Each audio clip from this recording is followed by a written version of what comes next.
We'll stand up for the Pledge of Allegiance.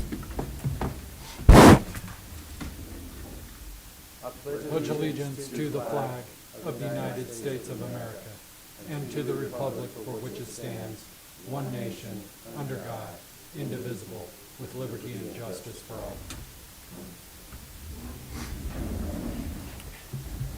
All right, 9 o'clock. We'll get going. Good morning, everybody. Welcome to the Board of County Commissioners meeting for January 26th.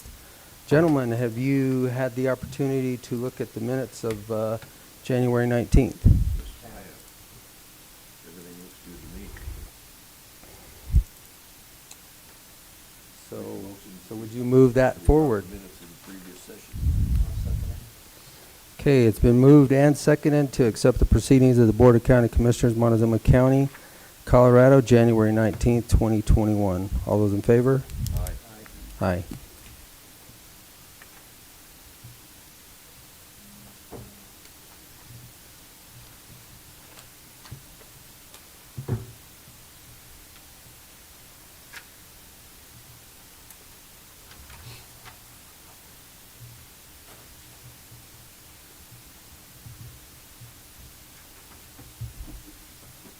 Okay. Next, we'll go to planning. Dawn, Sherry Jane?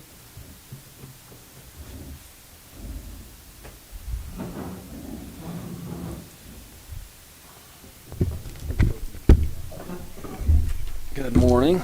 Morning. Good morning. All we have today is we need signatures on the Totten Lake PUD that was approved by the previous commission, where they amended the lot configuration of Lot 8 in their PUD. Okay, so you just need signatures? That's all we need. All right. Yeah.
I do it every day to him.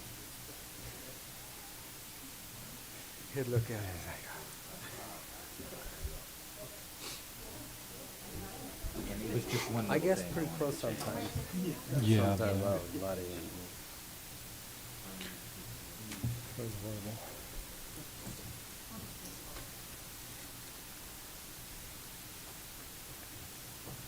Yeah, unless you have questions or something to discuss. I don't, not at this time. What does it look like going forward in the future? Do we have a lot coming in or going on? We or- have 5 for P and Z on February 11th right now, and there's 2 or 3 others that are in the works, so they're moving along pretty steady. Do you have any idea when we might set up interviews again? Or should this kind of wait? Haven't received anything new since we put out the new public notice. Okay. And that went out last week? Was in last Wednesday's paper and will be in tomorrow's paper. Okay. Well, it's on the web page, the Yep. Facebook page, whatever you call it. Okay. Social media. Social media, there you go. All right. Vicky's taking care of that for us. Okay. All right, I don't have anything else unless you guys do. We'll. thanks. Just leave it on. Well, I don't know. Leave it off. We'll tell the next person to turn it on.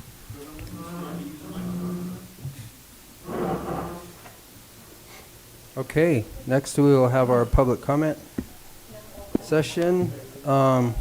Just a reminder that the Board of County Commissioners welcomes you to this meeting. Person speaking during the public comment will be limited to 3 minutes, or depending on the number of people wishing to speak, it may be reduced to allow all members of the public the opportunity to address the board. When addressing the board, please state your name and address for the record prior to providing your comments. Comments to individual supervisors or staff are not permitted.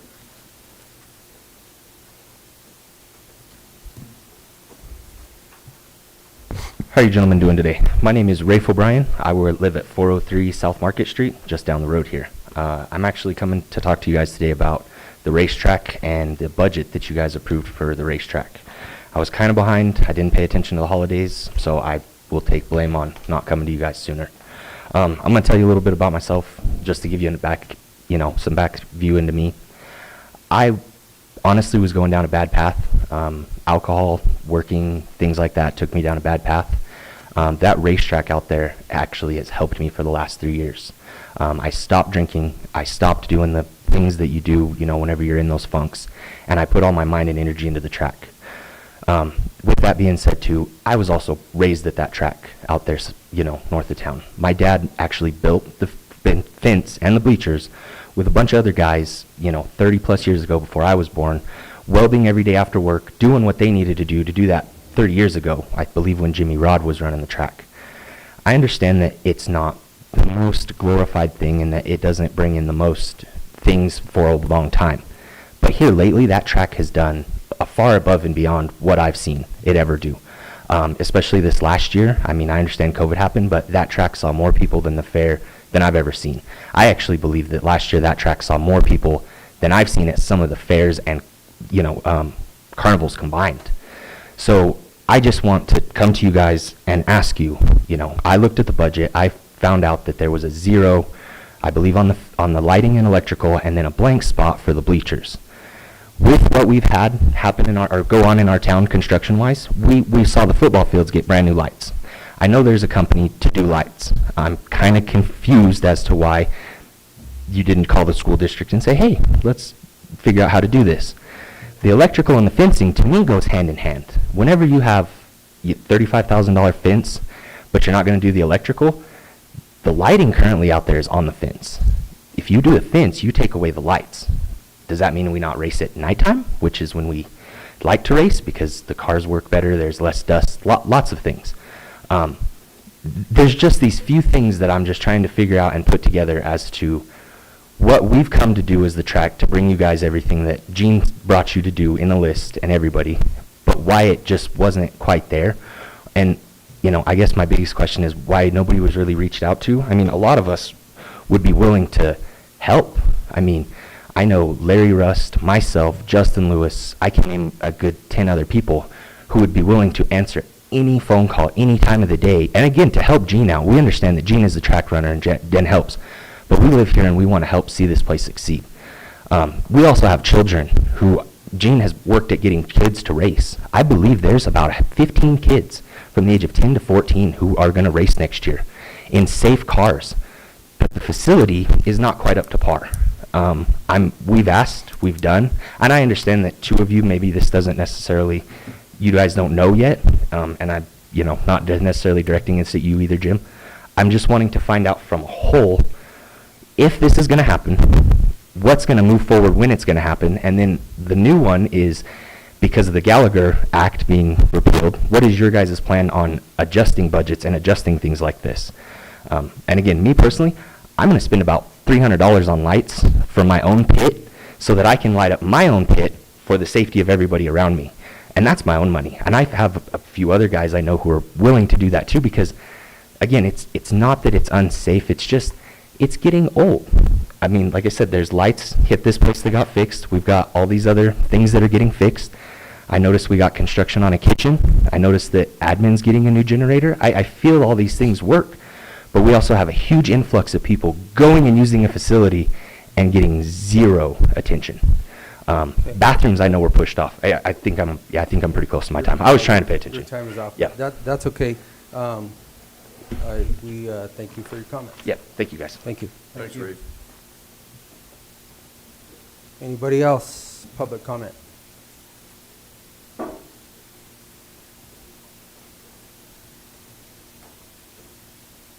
Okay. Seeing nothing else, we will then proceed on, and we have Susan Lysek. Is AJ with you? AJ's not coming, so we have Susan Lysek with the Dolores Chamber on a presentation of a relocation guide. And an ask.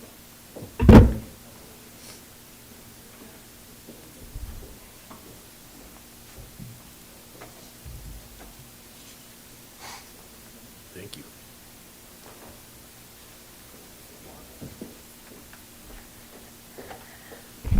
Okay. Thank you, Commissioners, for seeing me today. My name is Susan Lizak. I'm with the Dolores Chamber of Commerce. I also wear a lot of other hats, including I'm part of the Tri-Chambers of Commerce that we're trying to get together to be able to be more efficient and work together. One of our goals last year as well as this year is to get a relocation guide together for the entire county. This has never really happened in any really good format. Each town has tried to come up with their own little version of a printed copy, and then it was photocopied upon photocopied upon photocopied and handed out to visitors and people that wanted to as they came into the visitor center. But there was never anything substantial put together for this county. Now, La Plata County does have a relocation guide, and our real estate agents with the Four Corners Board of Realtors, they actually do put a little bit of information into the La Plata relocation guide. But we need one for our own. And so why do we want a relocation guide for this area? It makes sense. We need to attract more diverse businesses. We can't rely on tourism to be the most impactful of our economy, because on a bad tourism year, we don't have the diverse businesses to be able to then bounce back and be able to support ourselves. And then all of a sudden, everybody's out of a job. You know, when we have a dry summer, or we've got fires or things like that will really impact tourism. So we need more diverse businesses. We need bigger businesses. We need smaller businesses. We need ones that aren't relying on the tourism industry. So another reason why, we need to get information to potential home buyers. This is so important. You don't know how many times people have gone through our visitor centers asking for information like this, and we don't have anything. We throw them off a real estate guide, but it really doesn't help them with all the other demographic information.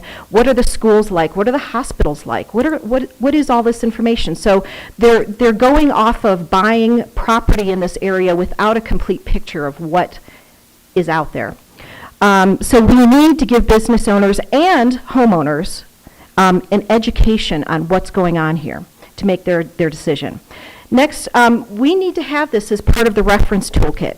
In order to push economic development for this county, we need to have something in our hands to start handing off to potential big corporations, industries, businesses, homeowners, people wanting to move here for their job, people that want to work remotely.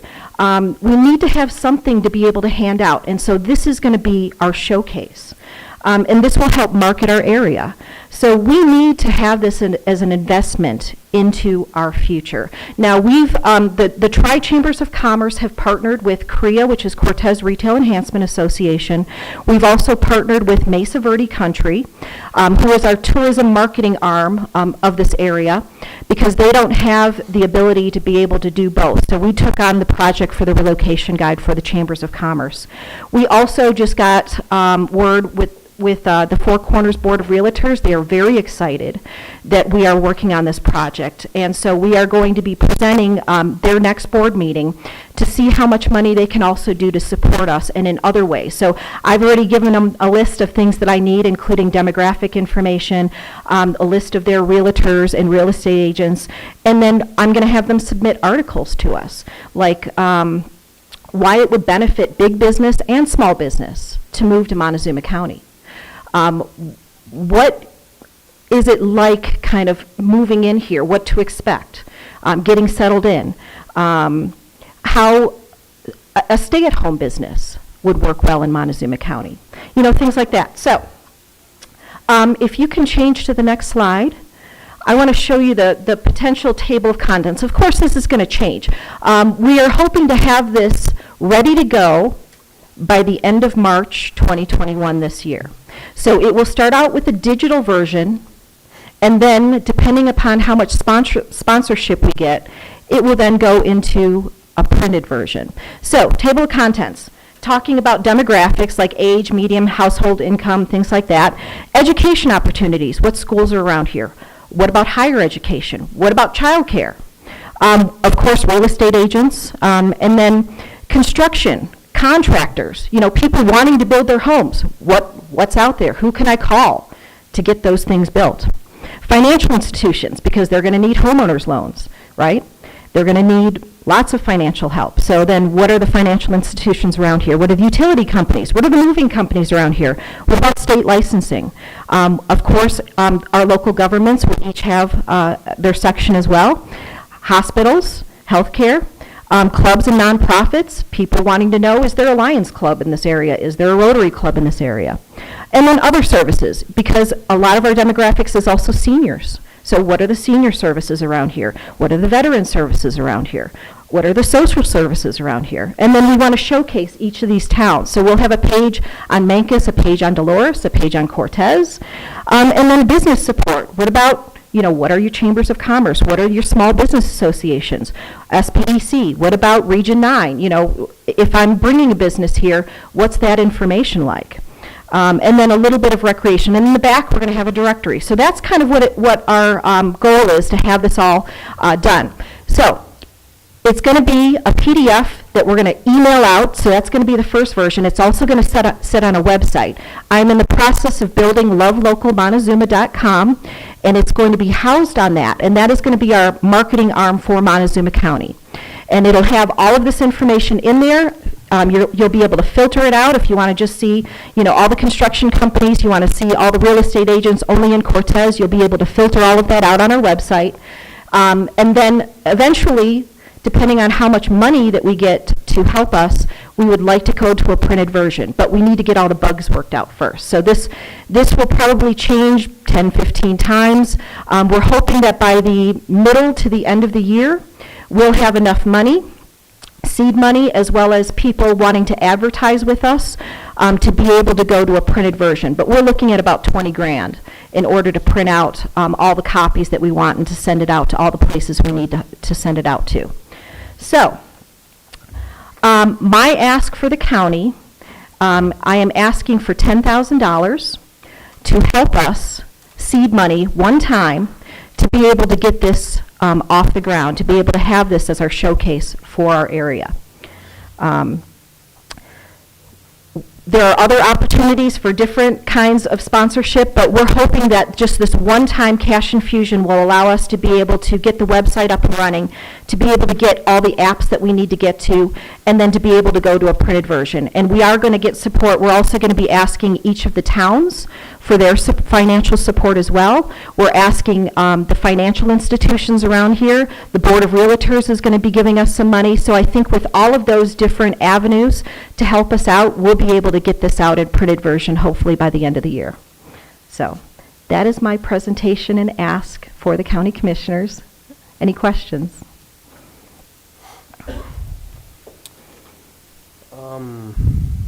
No, I really don't have any at this time. I mean, I appreciate the platform that you've laid out here for us, and I see there are 3 different levels of sponsorships that you have in the back. Yes. $10,000, $5,000, and a $3,000 sponsorship. Yep. And then you'll have a plaque with that for any level of sponsorship. So it's going to be just a digital platform at this point in time. When it comes out in March, it'll be digital, and then we'll work out all the bugs to work towards a printed version, because it is important to have a printed version out there as well. And where really would that be handed out at the Welcome Center? Or at all the by Welcome Mesa Centers, Verde? and it'll be mailed out to other Welcome Centers in the area as well, like La Plata, Farmington, Monticello, things like that. and then people that call and request when it be mailed to them. And you won't believe the calls that I just got over the last week. I've got at least 5 of them last week, at least about 6 of them the week before, asking for a relocation guide.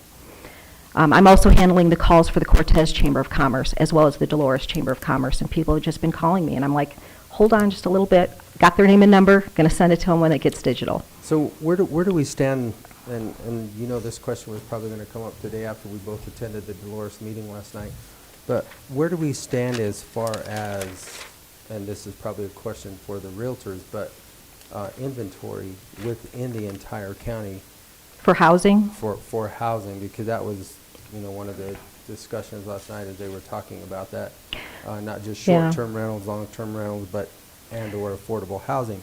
Where do we stand as real?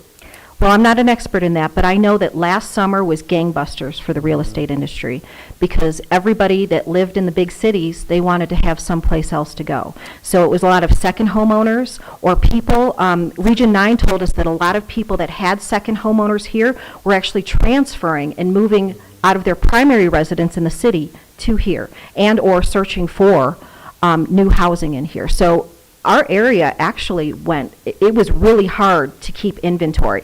Probably during the winter time, we might have a little bit more, but I expect this spring is going to be the same thing for the real estate market. So again, this is going to be great to have something for the real estate agents to even showcase as well, to be in a relocation guide. So the urban flight that they talk about, what do they still anticipate the 3 to 5 years that the urban flight is going to continue, or? I what do don't you know that hear? answer for sure, but I have been hearing, yeah, it's going to be continuing on for a while. People don't want to be in crowded areas anymore.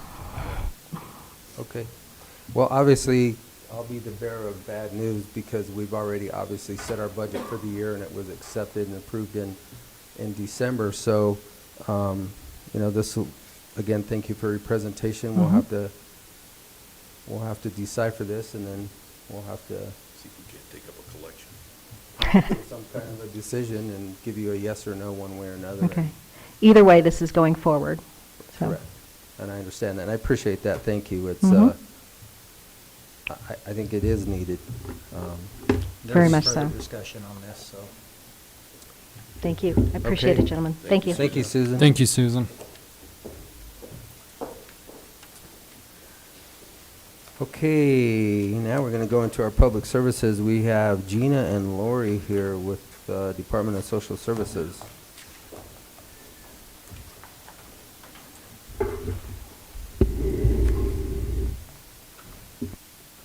Thank you, ma'am. Good morning. Good morning. Good morning, Gina. Thank you, ma'am.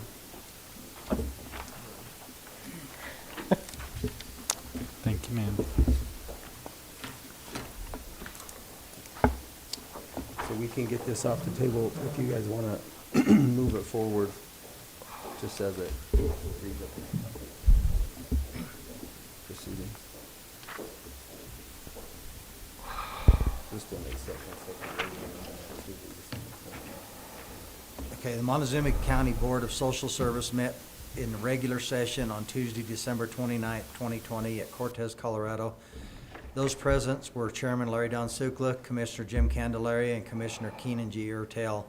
Montezuma County Administrator Shaq Powers, Montezuma County Attorney John Baxter, Montezuma County Social Service Director Gina Montoya, and Montezuma County Social Service Finance Officer Lori Higgins. So that is a moving to accept the proceedings of record. Second. Second. Okay, we have, it has been moved and seconded to accept the records of proceeding for Tuesday, December 29th, 2020. All those in favor? Aye. Aye. Aye. These are basically their minutes from the last session. And so the next time they present, they'll also give us these for this session. And then we'll approve those records of proceedings as well. Okay. Next. Hi. We're going to go over the budget. Sure. Okay, do you have December 2020 budget? On our EBT total, we have 1,122,526 and 24 cents going out. And our total was 1,439,105 and 37 cents. As you can see, Commissioners, I don't know, am I supposed to follow Shaq's format, or can we just do the budget and then do the introductions later? You just go with what works for you. Okay. I would agree. Okay, so I want to make this as simple as possible because this can be quite airy and quite complicated. And, you know, I'm going to give you a brief overview. When we're looking at Colorado Works, that's TANF, and that's basically those TANF monies are 100% federal monies, and I just want to bring that to your attention. When those monies go out to our recipients, that's 100% funded by the federal government, okay? And aid to the needy and disabled, that's an 80-20, and which means that 80% of those funds come out of the Fed money and 20% comes out of county money. Home care allowance, I broke it down, basically it's 95% Fed money and 5% county money. Old age pension, we have clients who are on old age pension, and that's 100% Fed money. Foster care is an 80-20. I'm going to break it down for you. Core services, we have regional contracts. Each county has core services funding for each county, and we have a regional contract with La Plata, San Juan, Archuleta, and Dolores County. And we have core services providers that get paid out of the trail system. And for this month, we don't have any monies going out on that. Case services, we don't use case services normally, typically in this county, so you don't see any monies going out on that. We have child care, which is 100%. You'll hear about child care, which is the Colorado Child Care Assistance Program. They call it the CCAP. So if you hear anyone calling, what's CCAP around, or what does that mean? That's the Child Care Assistance Program. 100% of that is paid out of Fed money. Low Income Energy Assistance is also called the LEAP program. You'll hear it called, what is LEAP? We have a vendor with Goodwill. They take our applications for this county. And I would say the majority of counties use Goodwill as their vendor. Otherwise, we would have to pay for another additional staff to operate that program here. And most of our clients, they apply for low energy assistance, and that's 100% Fed money. Food stamps, SNAP, you'll hear SNAP. What is SNAP? Supplemental Nutritional Assistance Program. There's a lot of acronyms in my business, and I don't expect you to remember them all because I don't sometimes. I always have to be reminded by my soups what's EPGs, what's CBMS, you know, what are all these data systems that we use. When you look at the top part of the budget, you will see that the EBT total was 1,122,526. That's quite a bit. We keep jumping because most of our applicants that are receiving SNAP benefits, TANF benefits, are at the maximum. We're not looking at their assets. Because of COVID-19, they're at the maximum amount that they can be allowed. And that was a federal mandate, correct? That is a federal mandate. TANF and SNAP are federal mandates. And you know, it's been brought to my attention when I come to these meetings from the county commissioners, wow, your budget is big, it's way big out there. And, you know, all this money's going out. But you have to understand that we have folks in our community that are eligible for these benefits. We are federally mandated to provide these services to the community. So I just want to basically let the commissioners know is that we're doing our job, and we're looking at the eligibility requirements as they are. And we also have a fraud investigator because we do sometimes have fraud in this county. So, you know, that's all taken into account. In terms of salaries and benefits, if you look at those three items, Medicaid transportation, we used to do Medicaid transportation through our office, and now the state has gotten us a vendor called in Telluride. They do our Medicaid transportation. So you're going to see a zero amount there. But we used to provide that for our clients. But now we have a vendor who sets up the Medicaid transportation for those clients who are needing to go to and from doctors and using their Medicaid card.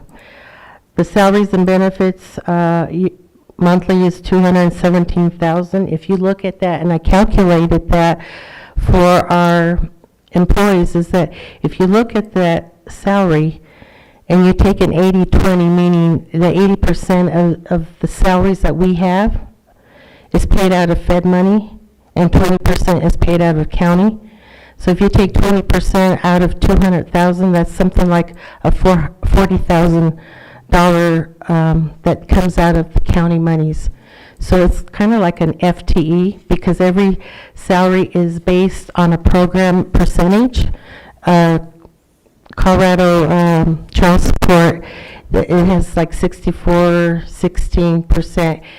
But if you calculate the salary of 217, actually the county is only paying 20% of our salaries. Most of it is coming out of federal monies. And the only thing the county is paying is something like a $40,000 salary, which is one FTE or even less. So I just wanted to bring that to your attention because a lot of people don't know that. Operating warrants. If you look, I think, Shaq, if you have operating warrants on the spreadsheet, they're basically December payables that go out through checks. My finance officer, Lori, makes those checks out to the various vendors that we have. And some of those checks, as you can see, they may be for transportation, they may be for the Pinion project because we have a contract with the Pinion org. And these are basically checks that Lori cuts every month. And those are based on also percentages of what kind of programs they're being taken out of.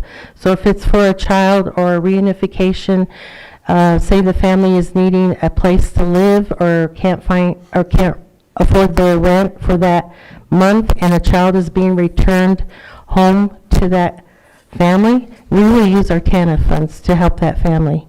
We have TANF funds that we use quite often, and we have, I believe, 3 contracts. One is with Renew, which is the domestic violence program. We have one with the Recovery Center, which is the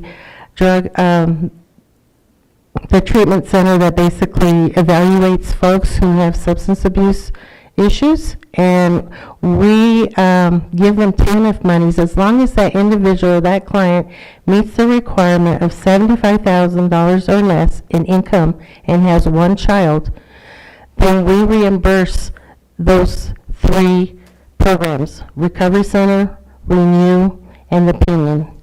And they have to sign an affidavit. Every time those monies come out of our pocket, we expect to see an affidavit signed by the client saying that they make less than $75,000. There are quite a few folks in Montezuma County who make less than $75,000 and have at least 1 child. And if you look at the poverty rate in Montezuma County, if you look at online with the U.S. data, Montezuma County has a 16% poverty rate, which is 3% higher than the national average. So we do have a lot of folks in Montezuma who are at the poverty rate. So this is what we do. This is what our business is like. We have 43 staff on board. That would include myself. And I'm going to discuss kind of the programs that we have. We have the eligibility program. We have 18 people in that program. We have the fraud investigation unit, which only consists of 1 fraud investigator. We have Luann Everett, who's our assistant director. We have Lori, who's our finance officer. We have Chris Veach, who is our child protection unit manager in child protection. And there's like a dozen caseworkers that we currently have, including 1 IFT person, which is an intensive family therapist, and her name is Annie Diaz. We have a lot of referrals going to Annie Diaz that involve child protection issues, and she treats children who are experiencing trauma. And I think that's a really, really good program. We use core dollars for that. At some point in time, and would be an ask, is that I would probably in the future, you'll be seeing me coming here asking you for another FTE for a family therapist, because I think we need one in this community. And we also need one on board with our child protection unit. She provides a great service to our clients, and we can get clients seen as soon as possible. There's not necessarily a waiting line, but the numbers keep coming more and more, that we have children who should not be waiting for therapy. And usually we have to refer them to Access Mental Health, but we should have at least one more IFT person on board. That's probably going to be one of my major asks this year. The other piece I want to bring to your attention is that in the past, we have not billed Medicaid for intensive family therapy, and maybe we should start looking at that. So I'm going to ask the commissioners to let Montezuma County Department of Social Services that you would support us being a Medicaid provider, which means if our entity, our department becomes a Medicaid provider, and there's a lot of things I have to go through in terms of paperwork, and I also need your signatures, your names, your social security numbers. No, I'm just kidding. But I want you to sign off on this because it's very important, because we cannot bill therapy, Medicaid, unless we are actually a provider. Now, my IFT person is a DORA licensed provider. She can bill Medicaid, and we can get those Medicaid dollars coming back to us, our department. So I just wanted to let you know that would be another ask for us to be a Medicaid provider. I think Shaq kind of knows a little bit about Medicaid, and me wanting to be, having our department become one of those How many providers. other departments around the state are providers? I don't know exactly how many are, but I don't know. Is that just something unique to small counties under 100,000? I Or don't what- think what it's is that? I don't think it's unique to our county. I think it's more in the bigger counties that this happens, because they want their county people to bill Medicaid. And I'm working with Left Hand Management Group at the state, who is working with HICPUF to get more providers Medicaid eligible, because a lot of providers who are therapists in our community are not Medicaid providers. And one of the problems that our providers have is the billing process. It is too daunting, it's too complicated. They have to have the right verbiage, and then they don't get paid. A lot of our providers out in our community don't want to be Medicaid providers because of the hassle that it takes. And I see commissioners nodding their head, because they probably heard from therapists, I don't want to deal with Medicaid. They don't pay on time, they want this, and then they say, well, we're not going to pay it because you didn't put the right verbiage. Medicaid is just like a typical insurance company. Insurance companies don't want to pay out, right? Not necessarily. Typically. They will balk at it, and they'll say, well, it doesn't meet our requirement. Medicaid's just the same way. So I'm working with Left Hand Management, because I think they can help us with the workflow and the necessary ways of how to write up a bill. And I think that's been the main problem for a lot of our Medicaid providers in our community. So I'm hoping that we can get our therapist on board on that, and also be able to be a Medicaid provider. And we should probably also clarify that private providers are not Medicaid providers. That's correct, Shaq. You got private providers. We have a lot of those who won't take Medicaid, but you have to see in our community, we have a lot of people who are Medicaid who would benefit from being seen by a therapist who accepts Medicaid. You know, it's like they're lost. They're lost out there. But I'm not here to talk about mental health services. I'm here to talk about social services. But it kind of merges itself together, because we work with those folks who are in despair and there's no hope. And I think, you know, looking at these possibilities, we have to do that going forward, especially during the pandemic. And I only have 20 minutes. I'm sorry, Shaq. When are you going to do that? When are you going to ask to be accepting Medicaid? Very soon. I have a meeting at 1 o'clock with secondhand management today, and I have all the forms filled out in terms of liability. I have all the paperwork done. So that FTE would also be an 80/20, is that correct? Or would The FTE would be 100% paid by core. So it'd be 100% FTE. Okay. So the only money, I'll make this real simple for you. The only money social services gets from the county is what you give them in the mill levy. Correct. Our finance office never writes them a check, ever. Correct. We never pay a bill on their behalf, ever. Thank you.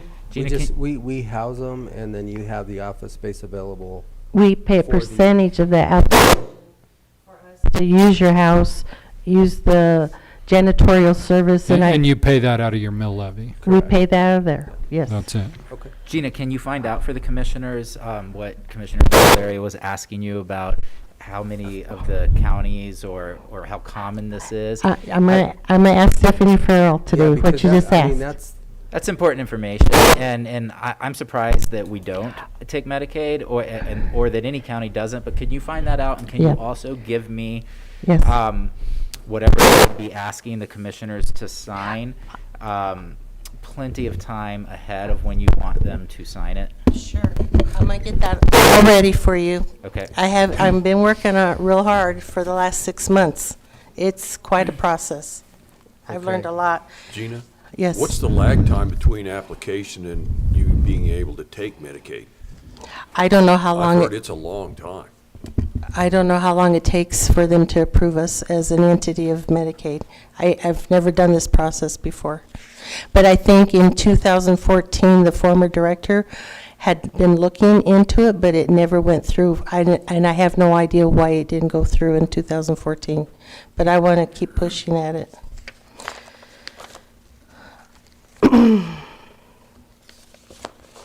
I had something else to give you guys.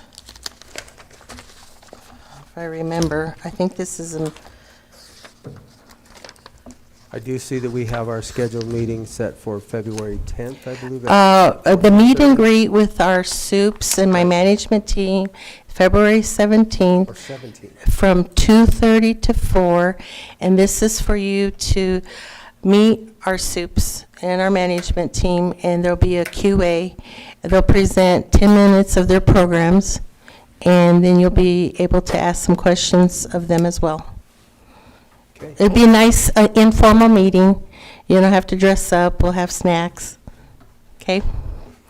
What kind of snacks? Oh. Oh, sorry. I'm just here for the important questions.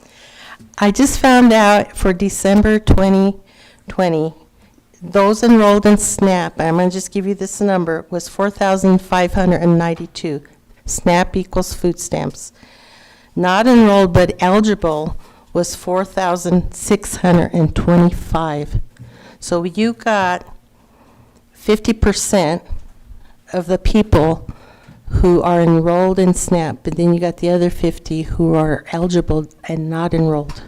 Wait a minute, I didn't hear that correctly. That number didn't mix. You said there are 4,600 eligible and There's- 4,500 receiving. That, to For- me, is not, Well, it's 49%. It's like a 49% that are enrolled. so in other words, there's 9,000 eligible. Well, okay, there's, enrolled in SNAP is 4,592. That are receiving. Those that are eligible and not receiving are 4,625, about the same number. Do you see that? But do you know why? Because when I first came to this county, I was told, did you know 50% of your community is not receiving benefits? And do you know why? And I couldn't answer Hick Puff because I didn't know why. I was new. Then I started thinking, why are those people who are eligible not applying for food stamps? And then I started thinking, well, it could be partly because it's about stigma, coming here and applying. Their age group, because they're proud people, like most of us are. We don't want a handout. And I thought that those numbers are very interesting for December. It's almost the same. the Medicaid piece, we had 10,399 enrolled in Medicaid in December. And not enrolled but eligible was 230. So we're hitting the folks who should be getting Medicaid. There's 10,399. Those who are eligible but not coming here to apply for Medicaid is 399. So I came to Montezuma in 2018. I met an AG person, agronomist person, and I thought, well, I can move to Pleasant View, and that's where I moved. And I applied for this job, and it's been quite challenging because when I came on board, we had the we had the ombudsman report, and I said, oh my God, what are we going to do? We had to work with CDHS, child welfare, and we were put on an action plan. And thank goodness, we are off the action plan with intake. So we are going forward, and having the commissioners agree with me and give me approval to get the hotline that we now use for our referrals has been going very well. I think Commissioner Candelaria was here when I asked for the hotline, and he told me, you better fix it. I remember, you better fix it. So that's what we've been doing, and it's been challenging, but I have to give credit to the staff. They're very committed, and they worked really hard at improvement in terms of timeliness and in case reporting. So we're headed in the right direction. We're going up. I see lower risk, and we're seeing progress. So you're on board at the right time. I can just say that. I came here with basically experience as a child protection worker. I have 10 years of being a child protection worker in Boulder County. I have 5 years as a supervisor manager, and I supervised the clinical team for sexual abuse treatment for 5 years, and then I went to the state and worked on the child welfare SACWA system, which is the state automated information system that was funded by the feds. And I don't know if you remember Y2K, the year 2000. Well, the feds said every county in Colorado will be a SACWA system, otherwise you will not get fed money. And None of us up here that we wouldn't remember Y2K. Okay. But anyway, so I remember Y2K was a big deal because nobody wanted a data system. And my case file, as a caseworker, I would have 6 files in one book, and I couldn't find my court reports. I couldn't find my safety plans. It was a mess. So we have a data system. We can talk to each other. All 64 counties can talk to each other, because we had families moving from one county to another county when they didn't want to deal with this county, and the other county didn't have the information on hand, but now they do. It's very, it's a good system. It's being modernized right now, and we have another system, Colorado Benefits Management System, which handles all these EBT things that you're seeing. Most of our funding comes out of all the database systems, like ACES. We have child support that uses ACES. We have CBMS for eligibility. We have Trails for child welfare. And I worked on the child welfare data system for over 20 years, so I'm very familiar with that. I'm very familiar with adult protection, because I was also an adult protection worker as well. So I have a lot of experience. My training and my education comes from the University of Colorado Boulder. I have my master's in education with an emphasis in secondary school counseling and psychological studies. I don't like to talk too much about myself, but the one thing I'm really proud of is I'm a U.S. Army veteran. And that's how I went to school. That's how I went back to school and got my master's with the GI Bill. And they paid for my master's, and I got my first house with the GI Bill. So, you know, I say salute to the Army. Sorry. So I'm an old hen. I've been around, and I've been through many obstacles, let's just say that. So, you know, this is just one of those things that I have a passion for, and I've been working in child welfare for the last 35 years, and I plan to do the best I can for Montezuma County and for you all. Thank you, Gina. Thank you, Do you Gina. have any questions of me? And please, come and see us, come and visit us. I think a lot of our staff would like to be acknowledged by the county commissioners. And I know Jim comes down there occasionally and, just, talk to the front desk, come by the eligibility team, say hi, because I think it'd be nice for you to acknowledge them because they're working really hard for the county. And one of the things, here's another ask, Shaq. We have over 30,000 in incentive monies that come to us from the state because we've met our guidelines and timelines. Those incentive monies are not for the county, they're not for the state, they're for Social Services Department. I can use those incentive monies for my staff. So I'm going to ask I'm treading lightly here. We want a break area outside that will be protected, like a fence around it, and be improved for those who want to take a break outside. And I'm saying to you all, I will use those incentive monies to purchase what we need to have a decent break area where we don't have people coming into that break area just basically trashing it with old clothes, cigarette butts, etc. Because it's not enclosed, and it's not. We need one of these, a gated area, and there's that area back there in the back where the parking is. That's where they currently go to have break, and it would be a break area for non-smokers and for smokers, both. So I'm just appealing and asking nicely, can we have that break area? Because we're all on board, and I have the money to pay for it. I shouldn't say I. The department has that money to pay for it, and it has to be used for staff. So do you have a conceptual design, or do you have any ideas? We have a conceptual design. We also have 2 bids already, and I think Shaq had presented to the commissioners before, and it was denied. And it's the department's money. It doesn't come out of anyone else's pocket. I guess I don't remember that. Was that? Well, I think Shaq would know, but it doesn't matter. Yeah. But I'm just asking for you guys to at least consider, and I can send you the paperwork, and I can send you the drawings, and I think we tried this once before, and it didn't work. It didn't go through. I'm making it public now. Well, send it to us so we can look at it. Okay, and we have challenges ahead because we have the dancer, I'm not saying that's a challenge, but we have Family First. You'll hear about Family First Act. That's going to be implemented.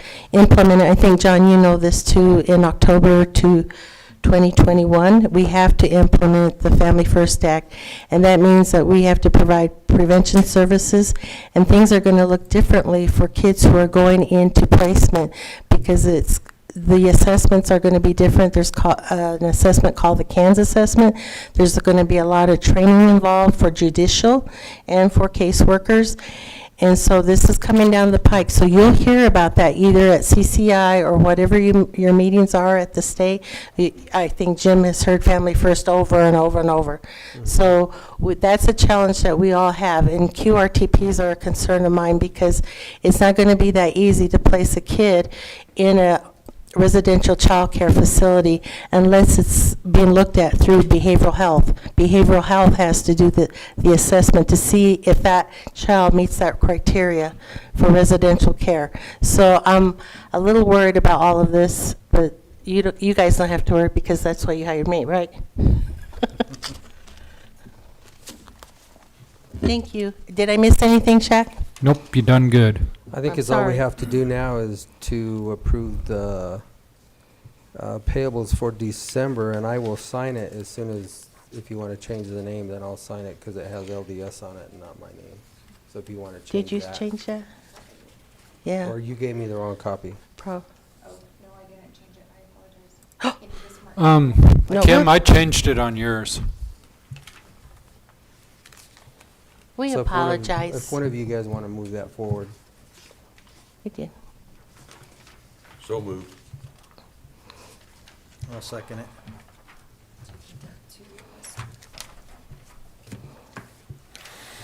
Okay, so we have, so it's been moved and seconded to accept the payables for the Department of Social Services for December 2020 in the amount of $1,439,105.37.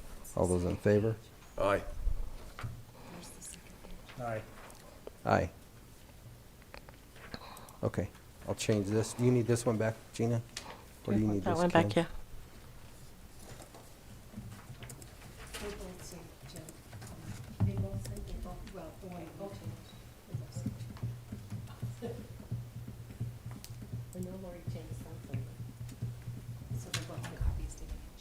Oh. Well, thank you very much. Enjoy your snow day, because I will. Thank you, ladies.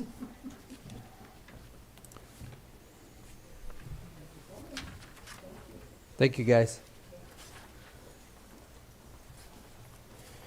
Okay, next we have Mr. Rick Torres with Veteran Services. Good morning, everyone. Morning, Good Rick. Good morning. morning, Rick. Morning.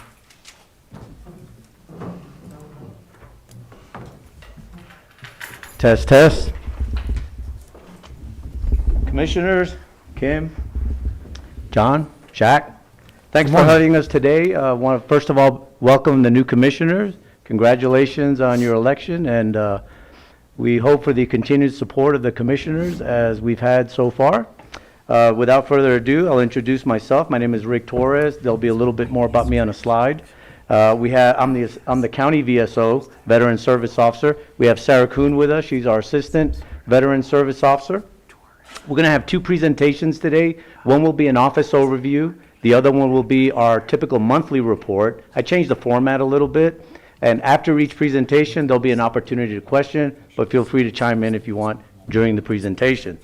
Also, if you want us to email you the presentation, I have it and Shaq has it as well. Just let us know and we can email it to you if you don't already have it. With that said, presentations on the board. Let me go ahead and look at this just in case. All right, next slide, please. A little bit about myself. Like I said, I'm the County Veteran Service Officer. My name is Rick Torres. I retired from the Marine Corps in 2002. I went in at the young, tender age of 17 years old and left at the ripe old age of 37. I joined Montezuma County in 2013. Prior to that, I had, or in total rather, I have 11 years experience as a County Veteran Service Officer. I have a Bachelor's of Science and a Master's in Business Administration. I am accredited to file claims and work with the VA through the National Association of County Veteran Service Officers and the Colorado Division of Veteran Service Officers. Next slide. A little bit about Sarah.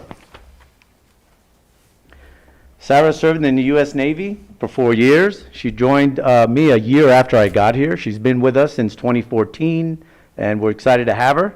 She has 4 years experience as a veteran counselor when she came on board with us, and 6 years as an assistant veteran service officer. She has a Bachelor of Science with a psychology degree, and she is also accredited with the Veteran Affairs through the National Association of County Veteran Services and the Colorado Division of Veteran Affairs. A little bit before we get into the rest of the presentation, I'll share a quote with you from President Abraham Lincoln and his promise to veterans, obviously Civil War era. And President Lincoln said that it was important to care for him who shall have borne the battle and for his widow and his orphan. And we keep that in mind when we come to work every day. Our mission statement. Our mission here at Montezuma County Veteran Services to enrich the quality of life for Montezuma County veterans and their families by assisting them in accessing all Department of Veteran Affairs and Colorado State benefits that they richly deserve. A little bit about our core values. Integrity. We will serve with the highest moral principles and professional standards. We will instill trust and confidence in those that we serve. Compassion. We will be mindful of and do our best to treat all with kindness, dignity, and the respect that they have earned. And excellence. We will strive to become the premier veteran service office in the state and to provide the leadership on veterans benefits that others will want to emulate. I like to have high goals. Little bit about our area here and our veteran population. Depending on the census and the statistics that you look at that they receive from the VA, we roughly have anywhere between 2,400 to 4,200 veterans in our area. The ones that are actually receiving benefits from the VA, when they take their annual reports and produce them for the Congress, we're roughly closer to about 2,000 to 2,400 that are getting benefits from the VA. So not only do we focus on the ones that are getting benefits, but the ones that are not getting benefits, those are the ones why you see it becomes closer to 4,200. So there's probably a lot of veterans still out there that have not even engaged our office or the VA, whether it be here in this county or if they were in other states and other counties, they just chosen not to access VA benefits, and that's why we're here. And actually, when I got here in 2013, that was one of the things I told the commissioners. My goal is to touch every single veteran that lives in our county and get to at least apply for some sort of benefit that they earned and they deserve. And we continue that focus daily. Next slide, please. The Department of Veteran Affairs is our main focus of effort. And I'm going to talk a little bit about the VA because it is one huge bureaucracy. The question I get is the VA's budget going down? I've never seen it go down. It actually goes up every year, no matter who's in office. It always goes up. And with all these wars that continue, it's going to continue to go up. But the VA consists of three major departments. You have the Veterans Health Administration. It's the hospitals and clinics throughout the USA. You have the Veterans Benefit Administration. I like to call that the money part of the VA. Gina talked a little bit about education benefits. That's something the VA funds. Disability claims, pension claims, widows' pensions. Those are the things that we go after for our veterans on a daily basis. The third part of the VA is the National Cemetery Administration, and many of you are familiar with the Colorado state veteran cemeteries, but there's also the national cemeteries. And we also help the veterans, the widows, with accessing those types of benefits. And then the final types of benefits we always go after for our veterans are Colorado state benefits. And there's a whole list of them, and my presentation would be more than 20 minutes if I went into each one of them. But there's a lot of them. Next slide, please. This slide here shows you pretty much probably what our daily work is like, but we like to consider ourselves as the experts in navigating the VA maze. That's what it feels like when you look at that board filing claims sometimes and working with the VA, but I think we're pretty good at it. The next slide. Next slide is just a quick snapshot.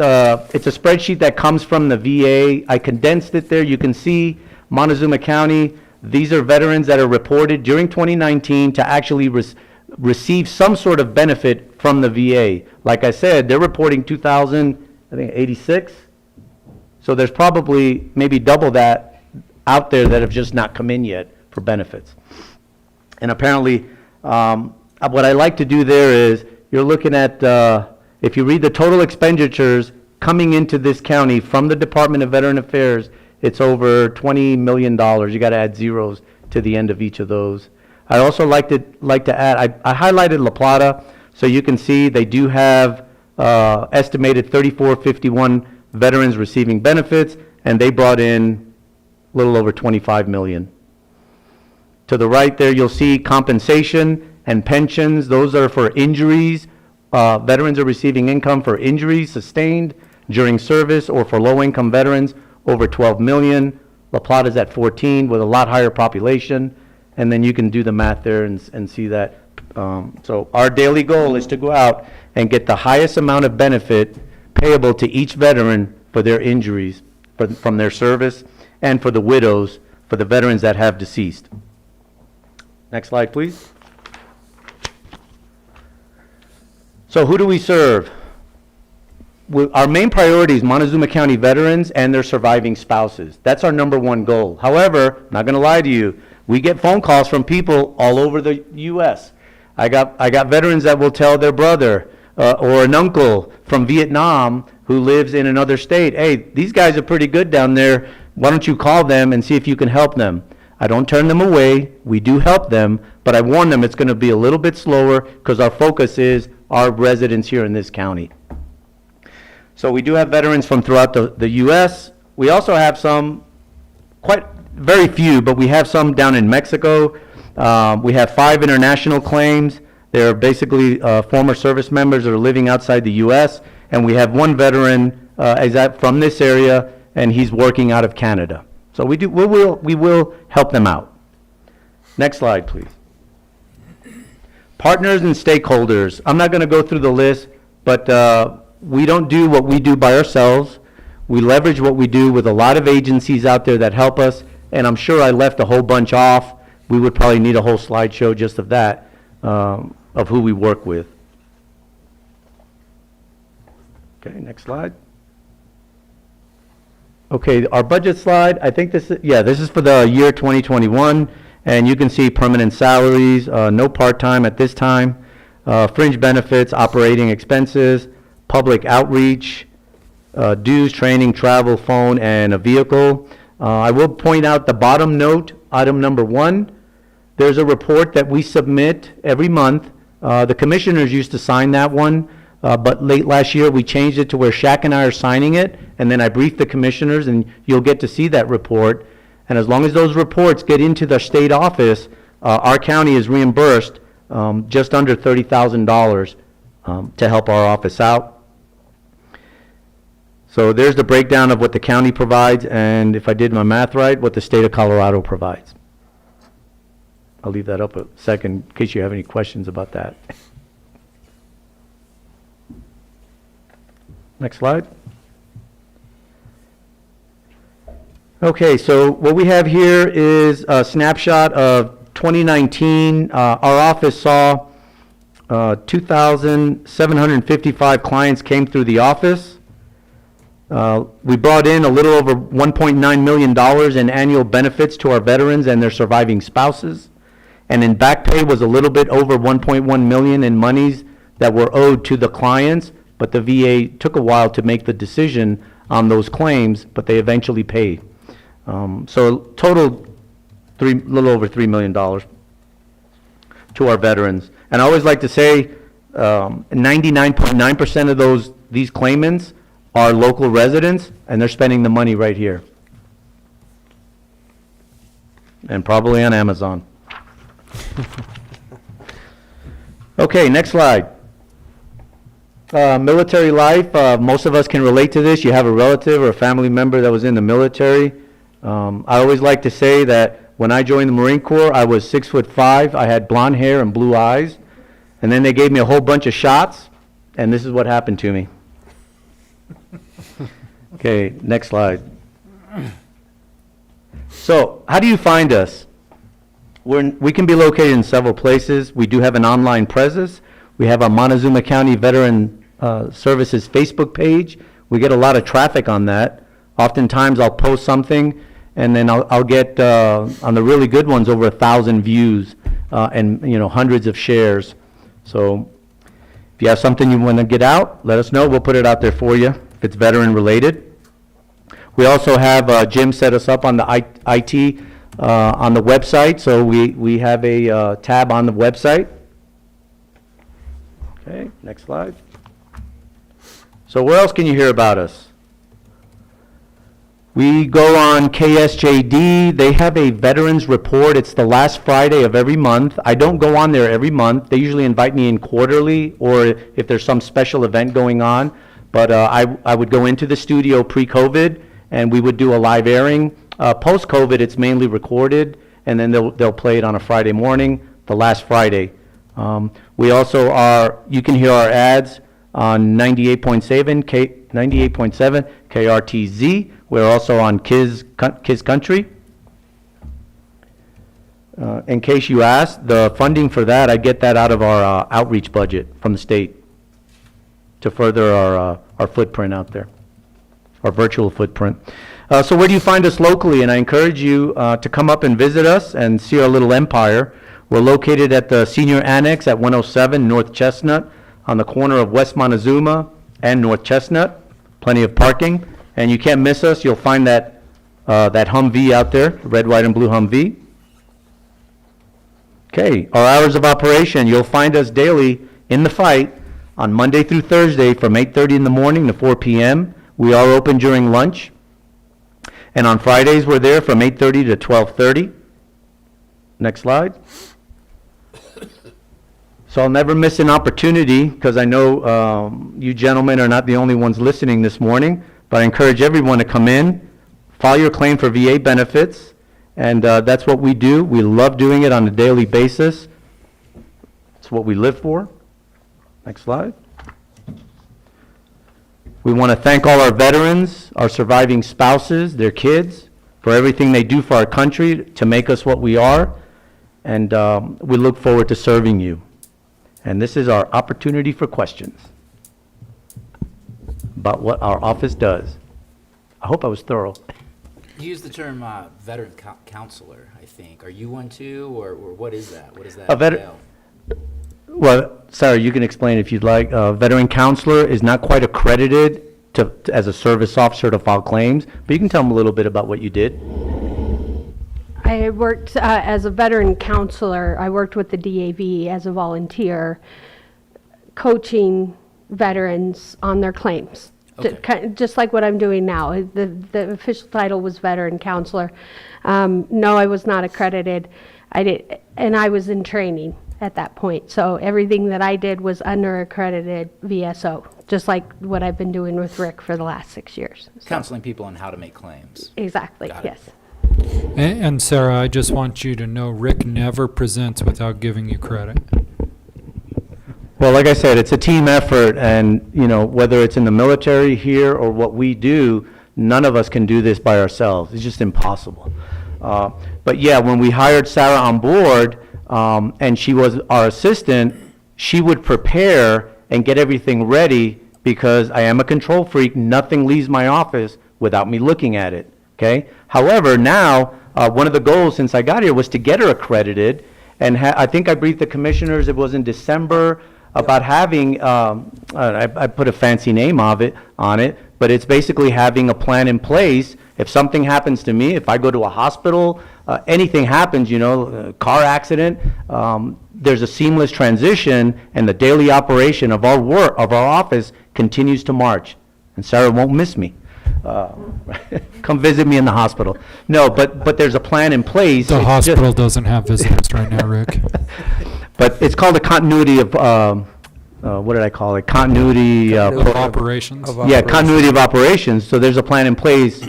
Something as simple as my office has a continuity of operations plan. So what we've done is gotten Sarah to the point where she can do everything that I can do.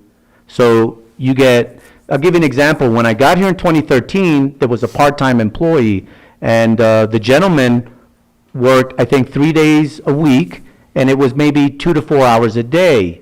And that's when the service organizations came to the commission and said, hey, we can do a little bit better. So to make a long story short, that's why I came in. One of my missions was to modernize the office. Everything is digital. Digital scanning, signatures, everything communicating with VA, it's instant. I have instant access to the VA, just like if I was a VA employee. But anyway, I don't want to bore you with those details, but that's why now Sarah is also accredited, and so you have 2 of us. Actually quite proud of that for a rural county. Any other questions about our office, our staff, anything that we do? Just like to say thank you. I mean, I've sent numerous veterans that hadn't applied over to your office, and they've all come away happy. Thank you so much. Appreciate the kind words. And we do love what we do. But if you do have any other questions about our office and the VA, the state benefits, anything, give us an email or stop by, and we'll have some coffee. All right, so our monthly report. Did you have anything, Sarah, or Jim? I would also just like to echo that. Thank you, Rick, for what you do and for what you've done in our community. And then also, Sarah, we didn't get to address you face to face, but also thank you too for becoming accredited and being able to act in the capacity if for some reason Rick is vacant for vacation or whatever means. So that is a big deal in this community, even even as small as we are in relationship to some of the other larger counties. So thank you guys for what you do, and I think it is a big deal that we have two accredited personnel within our county. It is. You have bragging rights, because a lot of counties don't. Correct. All they have is they still have a part-timer. And not that they can't do it, but it becomes overwhelming, and then to properly serve all your clients. Correct. You And I know. just wanted to openly Thank you. say that for you. Thank you so much. That it is a big deal in our county. It is. And it needs to be recognized. Thank you. And I'd any- also like to thank you. You're a huge asset to this community, Thank you, very sir. large. Thank you. If there's Thank you for your support. It any- definitely makes our job easier.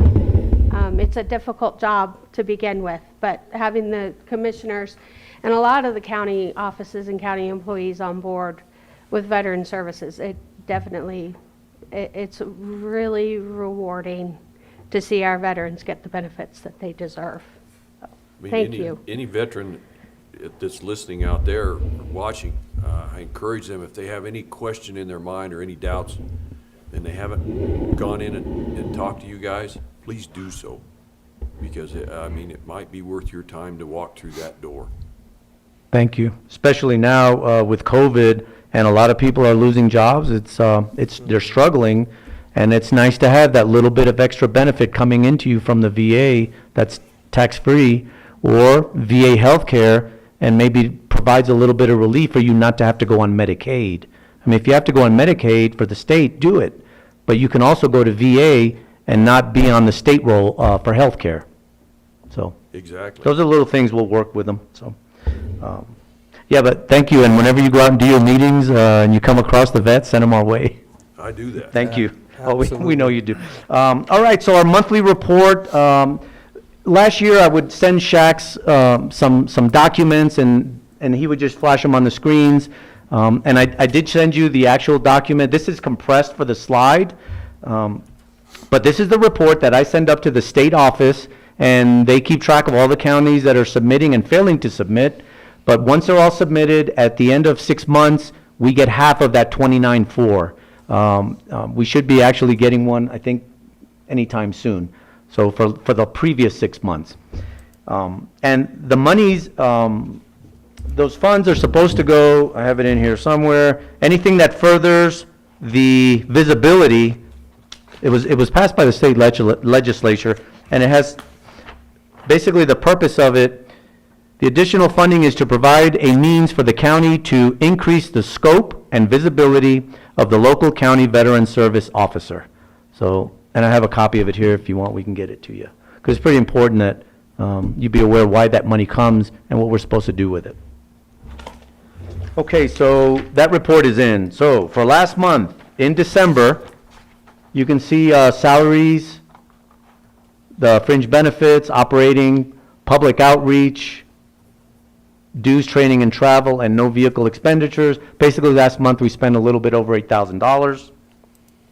Always, and I would always like to remind the commissioners, although I don't know if there's any need to, is, but the bang for the buck that we get for the size of our budget, the millions of dollars that come in, we don't make any money, we don't have fees, we don't charge anything, it's all free. But the bang for the buck the commissioners get for my office budget is that the veterans and the survivors use it here in our local community, whether it's to buy homes, rent property, purchase a home and pay a mortgage, buy supplies, whatever it is they're doing, hopefully spending it. And those of you that know me know I'm a big proponent, whenever possible, buy local and hire local. Anyway, with that said, a And review hire of- veterans. and hire veterans, sure, absolutely. A little bit about our office activities last month. I always like to compare the prior year to give me an idea of where was I at a year ago today. So in December, pre-COVID, you can see we had just under 200 people come through that building or through our office combined. Last month, in December, a year later, we had 94 people, a decrease of 95, if I did my math right, and obviously pretty much everyone knows it's due to COVID. We did assist a total of 142. Just because they're not coming into our office, we're still helping them, whether it's by phone, faxes, emails, Zoom meetings, and we're filing claims. We close our door, we put it on speaker, and we're banging away at the keyboards, knocking out claims, just like if they were sitting in our office. So, yes, foot traffic may have slowed down, but claim activities are still fairly high and consistent. I was able to do one house call, not a nursing home visit, one outreach event. We did file 22 claims last month. Coincidentally, the VA made 22 decisions on claims, but those decisions are claims that are old. They were not the same 22 that I filed with Sarah. Of those 22 decisions, 21 were favorable, none were negative, and one stayed the same. It was neither a win or a decrease, just stayed the same. Okay, so I always like to report how much those 21 individuals that won benefits last month in December, those 21 claims garnered or earned a little over $16,000 combined. Over a period of the next 12 months, those 21 people will bring in just under $200,000. And in back pay, they received an additional $51,000 to those 21 people. Next slide. I'd like to give you a little historical view, but I only went as far back as when I came on board. Remember, there was a part-time employee. You're looking at that year was, and I got here in May, so that includes when I got here in May, a little over 1,000. You can see the incremental uptick. Started to get close to 3,000 in 2019, and then we all know what happened. COVID. All right. You didn't take another shot, did you? Shot of what? You told us you had a lot of shots and you had blonde hair and was really... Oh, yeah. I don't know. I'm kind of leery of shots now. Okay, so I'd like to give you a recap of 2020 in general. Last year, new claims benefits, if I took everyone that won a claim last year, put them all together, it was $162,000 in income. And again, we're roughly at the 1.9 and the 1 million in back pay, so you're right at around the $3 million mark. Consistently, year after year. You always have to remember, people are moving in, people are moving away, people are passing away, so there's those numbers, you know, they go up and they go down. So our goal is to consistently help as many as we can to get as much as they can that they're entitled to. And I think that brings us to our opportunity for questions about anything in general of our office or anything that we did last month. I know it's a lot. It's a lot to digest. I think more than anything, if you guys have the opportunity, you know, in the near future, there are a lot of departments in this county, and it's to become familiar with even just going out and saying hello or having a cup of coffee or just recognizing them by face. You know, it's probably a pretty good idea to start making your way around the county. I've been in Rick's office a few times. Yep, you've been there before, and I think by doing that, you get to know our heart, and you know, if it's not obvious already, I'll leave you with the one thing is, we care about what we do deeply, we love our veterans, we love our widows, and we just don't want to see them struggling, plain and simple. We don't want to see these folks struggling after all they gave for our country. And you've heard me say this, a lot of people don't give credit to the family members of the vet. Mm-hmm. You know, Sarah joins, she deploys, she goes off, she's working hard, she's doing her thing, whatever her country asks, she's doing it. But behind the vet, whether it's male or female, there's always a spouse, there's the kids, and they're the ones that also deserve credit, because without those family members, we can't do what we do. So don't forget the family members, and especially those that are out there right now serving. You know, we did our time, we're getting older, but there's a lot of young people out there serving, and those wives and those kids and those husbands of the vets, they're important too. And the parents. The parents. Yes, without them, I mean, so like I said, you can't do it by yourself. We all need each other. So I thank you for your time. The commission has been very supportive, at least since I've been here, and I would hope that we continue that relationship. Thank you so much. All right. Thank you, Rick. Thanks, Rick. Thank you. Thank you, Sarah. Appreciate it, Sarah. Okay, next up we'll have Jennifer Morris with Transportation MoCo.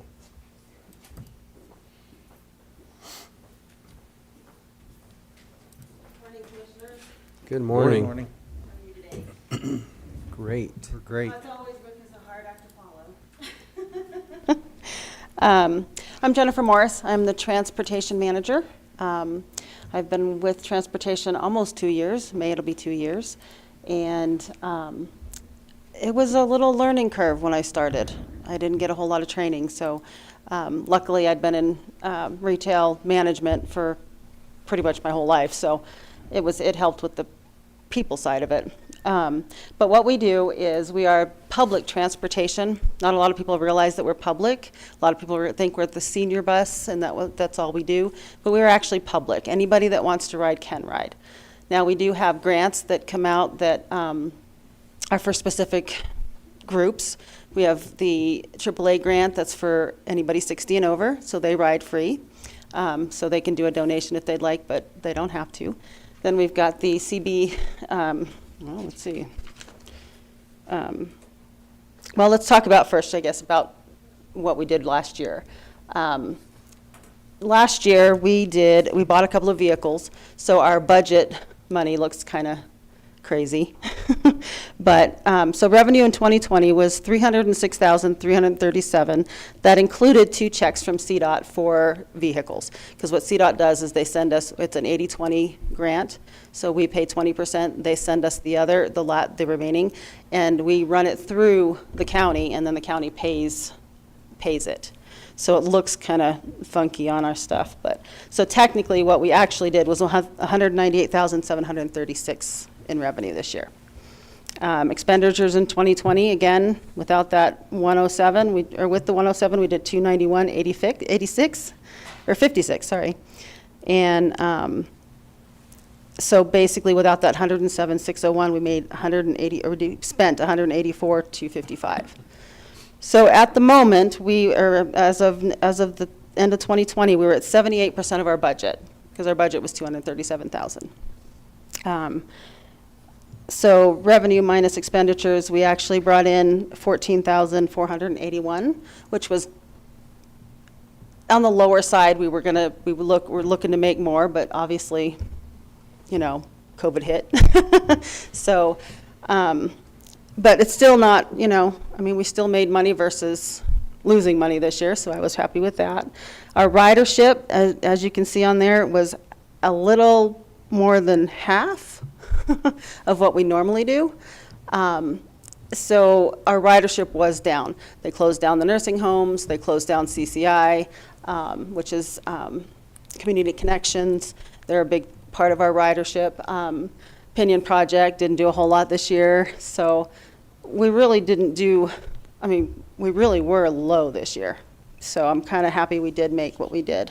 But you did keep your drivers busy. You might want to tell them how you kept your drivers. We did Meals on Wheels. So basically the AAA committee decided to give us an extra grant to do things like Meals on Wheels, pick up deliveries from like City Market, things like that. That wasn't a real big thing that went over well. I was kind of surprised, but maybe this year it'll be better, or I don't know, maybe things will be better. But we did probably, I'm going to say a little over 1,000, maybe closer to 1,200 meal deliveries this year. So AAA gave us $15,000 for that. So we actually were able to use that money for the meal deliveries. So that helped us a lot. So that kind of kept us going, kept my drivers going. I did lose a couple because of COVID. They were a little scared, which I understand. It was a scary thing. So right now I'm down to 3 drivers from 7. So I've got 1 in the works. I've got another one that I'm interviewing tomorrow. So I'm thinking if we get ourselves to 5, then we'll stop there and wait and see what happens this year. Because I don't want to hire too many people and then not be able to keep them busy. So, but right now I feel bad because we can't do Thursdays Meals on Wheels because we only have 2 drivers on Thursday. So hopefully that'll pick up and then we can go back to doing Thursdays meals for them. So the grants that we receive, we're completely self-funded. So anything we bring in or anything we spend, we have to bring in. So through grants, through Medicaid, that kind of thing, through ridership. The grants we do get is the AAA, Older American Act funds. That's what I was talking about earlier. They give us about $49,000 a year, but their fiscal year goes from July to June. So it's kind of one of those, you got to calculate things. And then they gave us the extra this year, or last year, for the 15,000 extra. CDOT, we get most of our money through CDOT. We got a grant for $80,010 last year. We spent all of that except for about $4,000 because they also gave us COVID money. So basically, we had a grant for $51,000. We've used $22,000 of that. The other $21,000 they carried over. So we have that for this year as well. We also get the CSBG grant. That's the one I was talking about. That's through the Housing Authority. That's for minorities. We get $15,800 from them. We didn't get anything from the cities last year. I think everybody was hurting. This year we did get approved from the city for $5,000. If and when we do the feasibility studies for the fixed route, they'll give us that $5,000. So I thought that was okay. But we did do a grant to get some feasibility studies done for a fixed route so that we have something that goes to Walmart, to City Market, to the motels, to town, so that they can go from the motel to town and eat dinner or something and go back and not have to drive their vehicle. So I'm hoping to hear from that pretty soon. We haven't heard anything from that yet, so. And that should take place this year, correct? Yes. The feasibility study? Yes, yes. I'm hoping to have something done, even maybe have a route or some type of route coming by the end of the year. But we have to do the feasibility studies, and I don't know what that's going to look like. So, but hopefully soon, because I think that's a big part of, it cuts down on traffic. It, helps the city. City and county. So I think that's going to be a good thing. So, any questions? No, ma'am.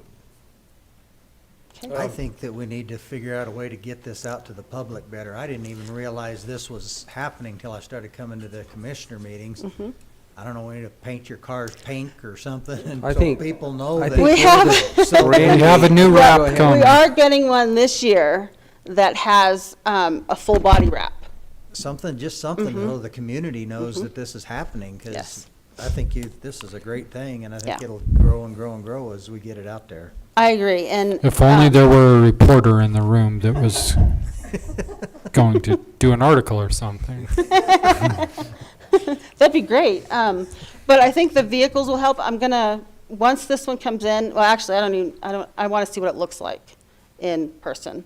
And then I want to do the last 3 vehicles we bought with a wrap. So, because I think that would be a big one.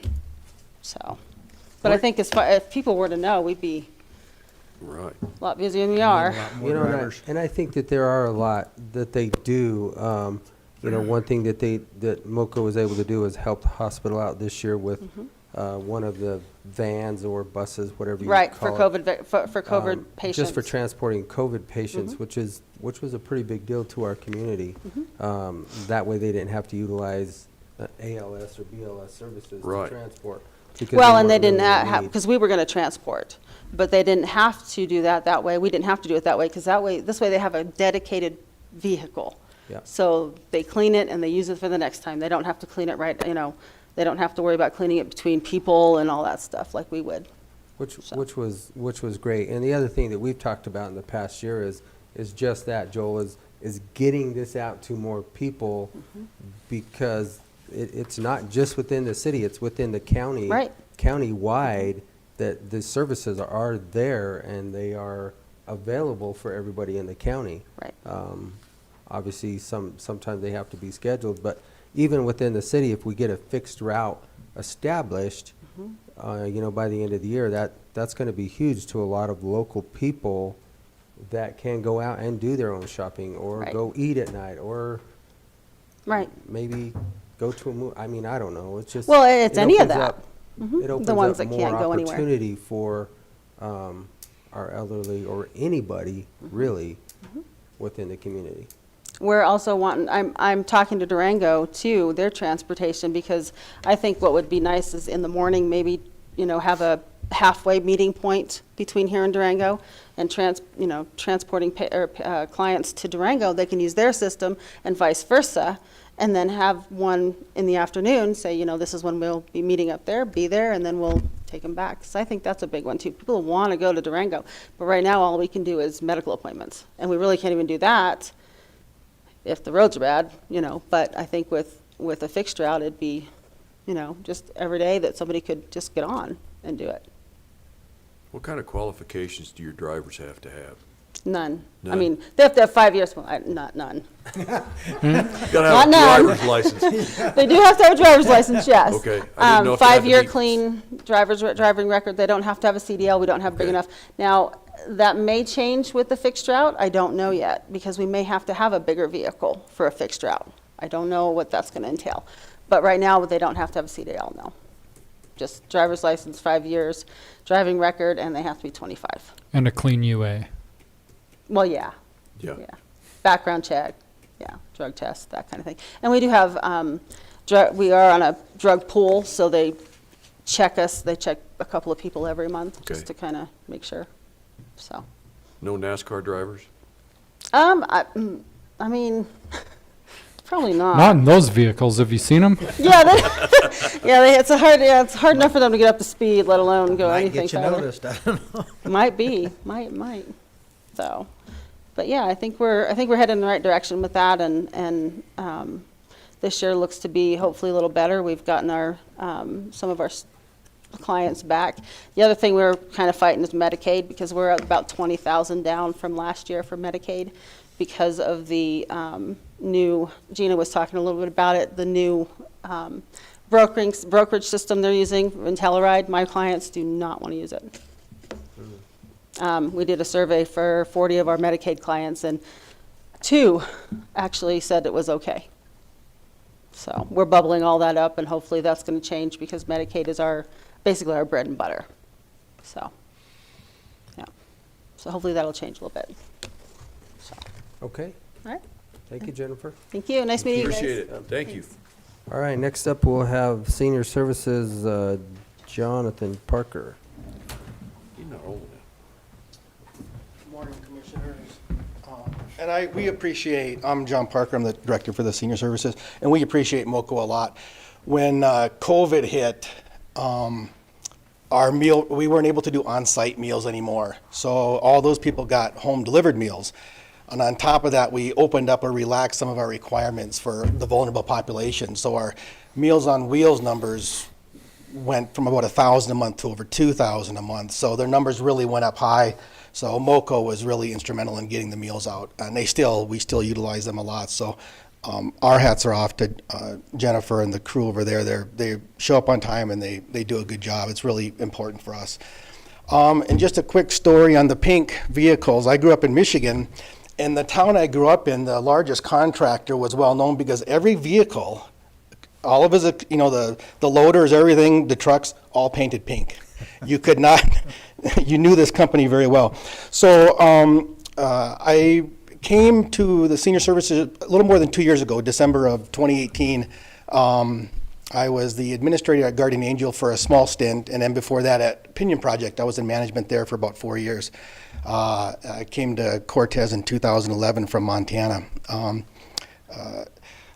So that's kind of my background there as far as this professional background goes, at least here in Cortez. In Montana, I worked in county attorney's office. I worked in victims assistance field and did that work for a long time. So I'm really familiar with the services Gina does as well, and I can appreciate their work and their efforts, complicated and complex work. So the senior services, we're a part of Region 9. The Region 9 encompasses Pagosa Springs, Durango, La Plata, Silverton, Dolores County, Dove Creek, us, Ignacio now is a part of that. So there's, I think, 7 senior centers a part of that. We're solely funded through them. The county, Montezuma County is our pass-through funder, right? Our pass-through. Of course, we get the facility, we get the building, we get IT, maintenance, that kind of support.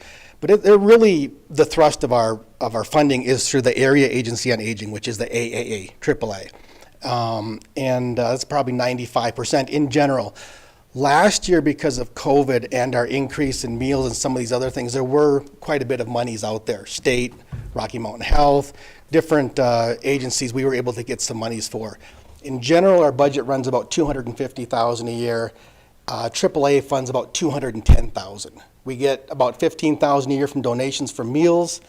And then last year we got quite a bit of grant money, $67,000 to $80,000. I don't, off the top of my head, I don't know, to supplement some of those costs. We bought a little over 7,000, 8,000 frozen meals that we distributed throughout the county, just for people in need, the more vulnerable population, people we typically don't serve. So COVID affected us as well, but this year we'll kind of see going forward, those grant monies really aren't popping up. So in general, all of our monies are the Area Agency on Aging. That's how we're funded. They also added some additional monies last year from COVID, about an extra $50,000 to supplement our sources, or our funds, I should say. So fiscally, our grant year runs from July 1 to June 30. We're not on a calendar year. We're on the grant fiscal year. So we're mid-year for ours. Fiscally, we're sound. COVID in some ways was a boon to us, and I don't want to say a boon, I can't say it's a blessing in any way, but for us financially, our budget is so tight. It's really, really tight. The way our grant works, it's a reimbursement grant. I'll try not to be too technical here. Most grants, you get a chunk of money, you spend it down for the year, right? You're operating your salaries, all that's put in there, you ask for $50,000, you get it, you spend it down through the year. Our grant is a reimbursement grant. They can say they're going to fund us $210,000, but that's based on our number of meals we get out the door. We're reimbursed at $8 a meal. For every meal we punch into the system that we send out, we get an $8 reimbursement. It makes it really tough because of the fluctuating, you can have fluctuating numbers. In general, it's pretty stable. We run about 1,500, pre-COVID we were 1,500 a month of meals we did. But we get reimbursed on that. So it's a tougher situation for us fiscally, only in the sense of if you're down 200 or 300 meals, you're down $2,000 that month. And we still have salaries and food to purchase and all those. So just as a heads up, that's how our program is ran. It's a reimbursement grant. So for us, COVID helped us. So all I'm saying is we got some extra monies to put a cushion in there. So there's really no worries. Food costs were high, some of these things. So that's kind of the gist of the budget. The programs we do, the meals are the main component. Typically it's on-site meals and then the home-delivered meals. We have Cortez, Mancos, and Dolores. We run meals Monday, Wednesday, Thursday, Friday in Cortez, Monday, Wednesday, Friday in Mancos, and Monday and Wednesday in Dolores. Our site is pretty much the only site that has a lot of activities. We have Tai Chi, we have a balance class, kind of a fitness class.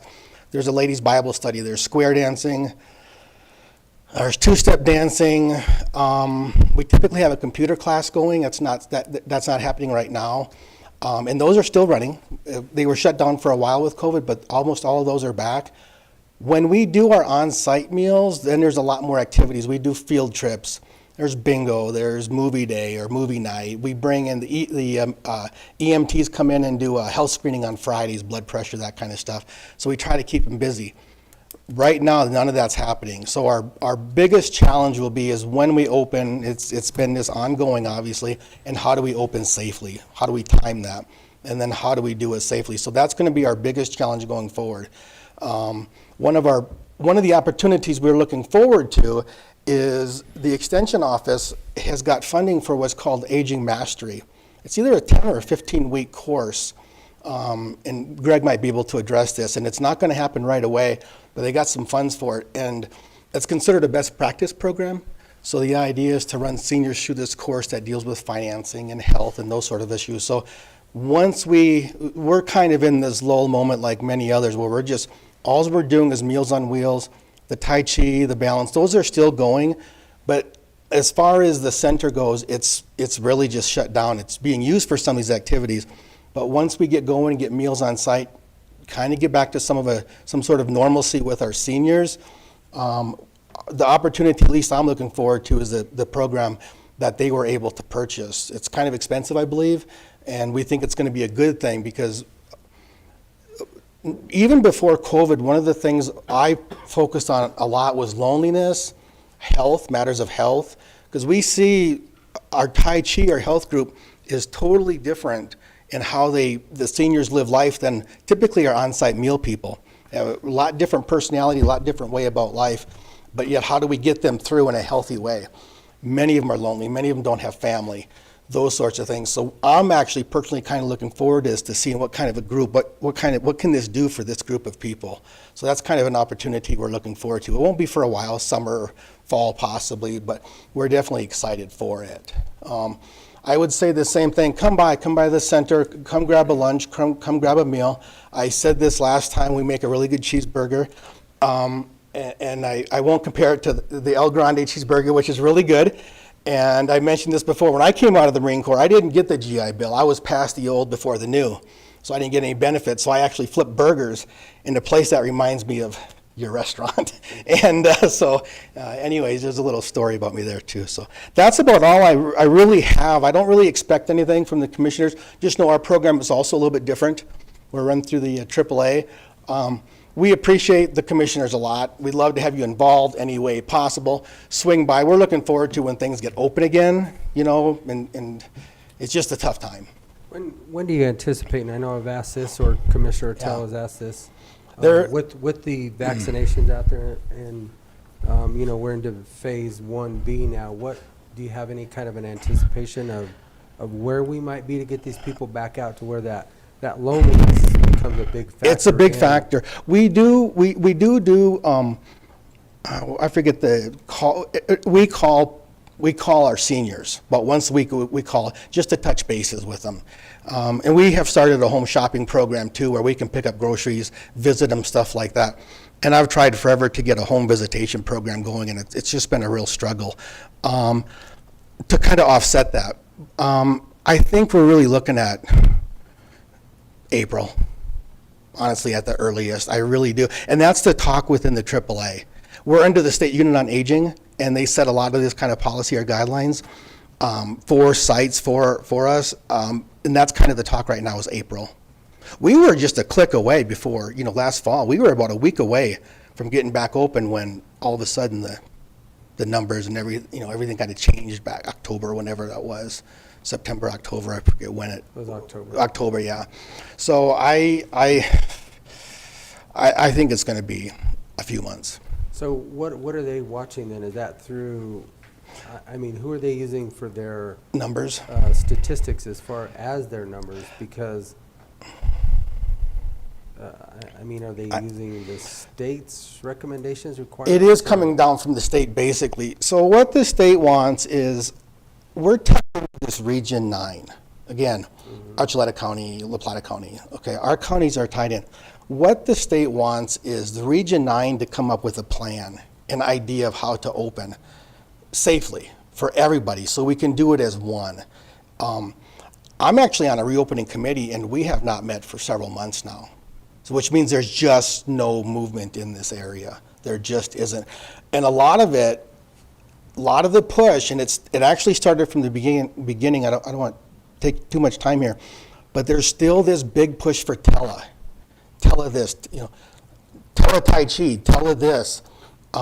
Greg and I had talked about this too with Aging Mastery, that I just don't see that working here. There's tele library, there's tele this and that. I get all kinds of emails or calls from state agencies that have actually got state funding now to do these teleprograms.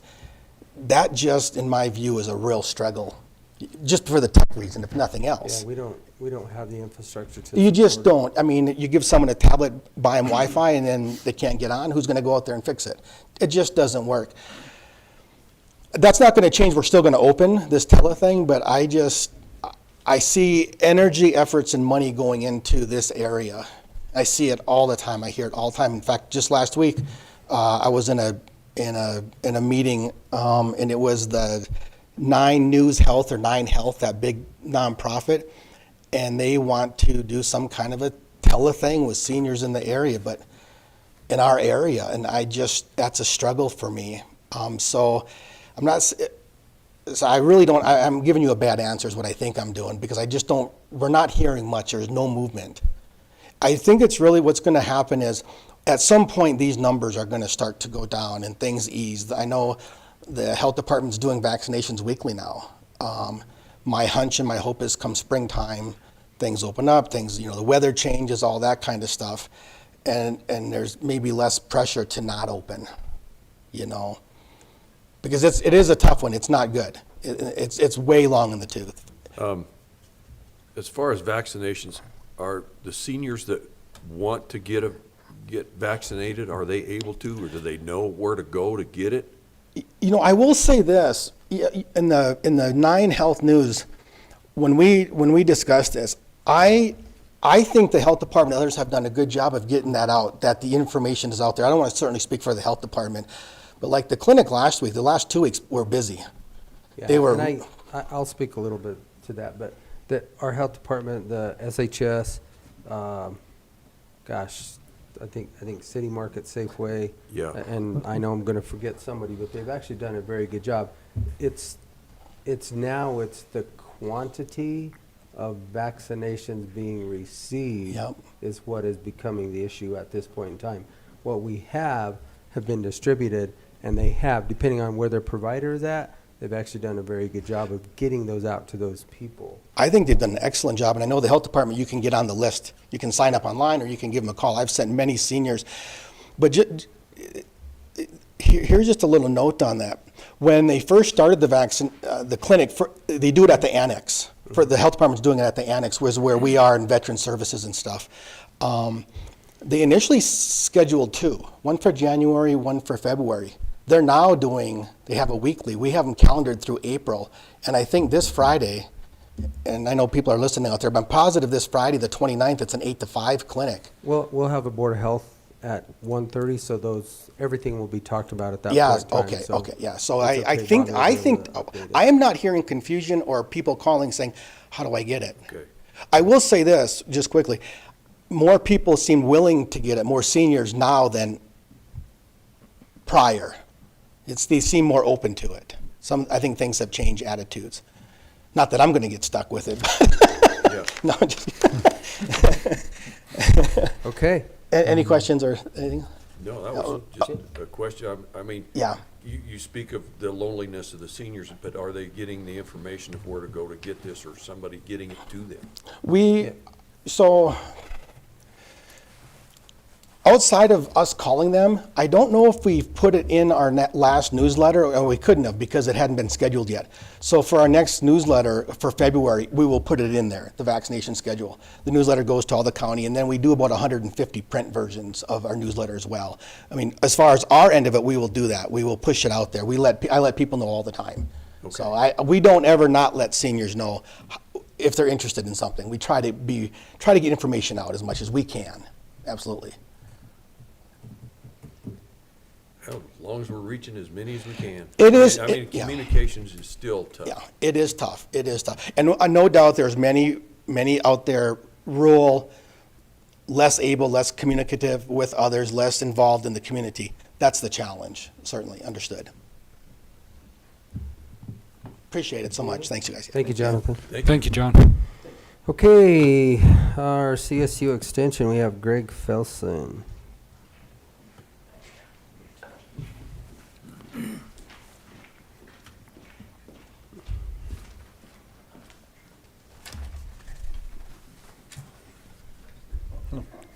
If he hands you anything with a buffalo on it, don't take it. Those days are over. Buffalo Bills? I see, yeah, that's all gone. Yeah. Mahomes is good. It's not very often you can make me root for the Chiefs, but you did it. We were trying. Good season, though. I'll be excited. Yeah, well, you get guys back had at a it. really good season. Right. Well, good morning. I appreciate the time here today. My name's Greg Felson. I'm our Montezuma County Extension Director. I've been here just under 1 year. Previously, before that, I spent 10 years in La Plata County Extension as the 4-H Youth Development Extension Agent in Durango and La Plata County in general. We have 2 members of our staff over in the annex as well too, is where our office is. Andrea Jeter, who is our 4-H program coordinator, and then we have Vanessa Malloy that's just come on in the last couple of months as our administrative assistant. And so what I provided you today is a packet of information on a variety of resources that our office, but then a larger connection with the land grant university system, specifically our land grant, Colorado State University, which main campus is in Fort Collins, but we have offices all throughout the state in the counties. And so 2 of the important things I wanted to highlight this morning that are in the packet that I kind of pulled out, starting today and definitely on Thursday as well too, there's a Western Colorado cattle and forage update. And so I'll be joining on Thursday, the 28th. That's a yearly program. We like to do one in the San Juan Basin, usually in person every year, but due to COVID, that's kind of got postponed. Also, we're going to be offering a drought planning workshop on February 2nd. That's been a great collaboration between members of our Southwest Colorado Research Center up in Yellow Jacket, Rocky Mountain Farmers Union, a number of different Colorado water conservation boards as well too, with CSU Extension. Really trying to, I love the snow. Keep it coming, and I think we all want it to keep on coming the rest of this winter season. But as we know with the big fires last year and not much moisture in the meantime, we're preparing for maybe another very difficult year for a lot of people. And so any way we can get out there, provide resources effectively on drought planning and a variety of different topics with a variety of different experts in the field, we want to be sure that we are a resource for the farming and ranching community. You'll also see an extension newsletter in there that kind of highlights some things that we finished up with in the last quarter of 2020. We look to continue to do that on a quarterly basis. Kind of highlights our kind of master gardening program, which is a big program that we have, and then also just fine tuning, but going to do a native plant masters program this year. Out at the Canyon of the Ancients Museum and Visitor Center. So that's kind of exciting. We've already got a great group of people interested and ready to go. That's going to be in May. And then probably our most notable program that most people know us for is our great 4-H and youth development program and our work with our collaborators here with the county and our county fair that goes on every year. So you can never start being a 4-H agent for the last 10 years and continuing to take some responsibilities. You can never start too early planning for county fair. And so that really starts with what I'd always think is the big, okay, no turning back, is our market beef weigh-in that'll be happening on February 7th. So we get all the steers, and what it looks like, again, we'll have great numbers with the steers. So we got to talk about how we get them all at the fairgrounds and have good stalls for them and all of that, but that's all a work in progress. On to that. Also with our 4-H STEM, or our 4-H program, we have what's called a Science, Technology, Engineering, and Mathematics STEM AmeriCorps member, and she does after-school programming, which has obviously been a challenge over this year, but now doing video recordings that get put up on our Facebook page, and then also developing a lot of STEM in a bag kits, where she has got out at the Good Samaritan food bank And also now at the Dolores Public Library and looking at the Cortez Public Library and hopefully more of our schools as well too, that they can provide an educational resource for youth to take home and do with their parents. We're also looking to get an AmeriCorps Vista, which is more on capacity building with our collaboration with the Ute Mountain Ute tribe and their educational center down in Toyac. So we're excited about the potential of that in the summer. Obviously, it's supposed to be in the winter, but as we know, there's been a lot of restrictions down in Toyac and on the tribe. So that's taking a little bit longer. Tonight, we're going to have our advisory board meeting, and I need to add Taylor Oliver onto our committee as someone who's taken a keen interest and wants to be involved with specifically our 4-H youth development program, but how we can definitely get the word out of all the different things that Extension does and that 4-H does. Sometimes we get that stereotype that we're just a cows and cakes program, and that there's so many more great projects in STEM or woodworking, leather crafting, all types of stuff that youth can take it or get involved with. Hey, Greg. Yep. What would the length of the term be if they were to appoint Taylor? Well, that's going to be on the agenda tonight. Okay. I think it's going to be 2 years, but I want everyone on the advisory board to agree on it, as there's some that have been on it for a long time. And then you'll bring it back to us and next month. And then move it back and say, this is how it's going to go. And so once I have that schedule for our year of how we're going to have that, I'll definitely send it along to all the commissioners. You're always welcome to attend our advisory board meetings. And then lastly, what's been really exciting is getting involved into the community, and especially the team up through United Way and all their different action teams that they have throughout the county, and working on some really great stuff. And I think, as everyone alluded to earlier here today, food security's an extreme need, and as we see more people of the need of food in our area, of people coming together from a variety of agencies to work on food security. And so I know I'm working with Shack right now on a request of possibly an outgoing vehicle with the county fleet system, and the ability to maybe get that a part of our food security action team. And take it on ourselves, but if there is a vehicle that has the opportunity, we would love to get it, because just with the food share program and also at Good Samaritan, the ability to get fresh local food from our farmers and ranchers and coordinate that, but then get it into the hands of the people that need it. And Shane Higman has identified an SUV that's going out of the fleet. It's just the logistics of it. Yep. Right. And we'll work on those logistics too. I did put a plug in for you yesterday with Deborah Aroda. Oh, She says yeah. that she knows you from Montezuma, Montezuma County. yeah. As we Deb's were talking great. about the fairgrounds yesterday and her local news network. Local news network. About the Victory Gardens and the canning programs Sure. and so on and so forth for that food security and Awesome. the availability of the kitchen out at the fairgrounds now. So that was Yeah. kind of a conversation yesterday. Oh, So that will great. be hopefully viewed in the next few days, but you might Y'all reach out to Deb. reach out to Deborah. Yeah, no.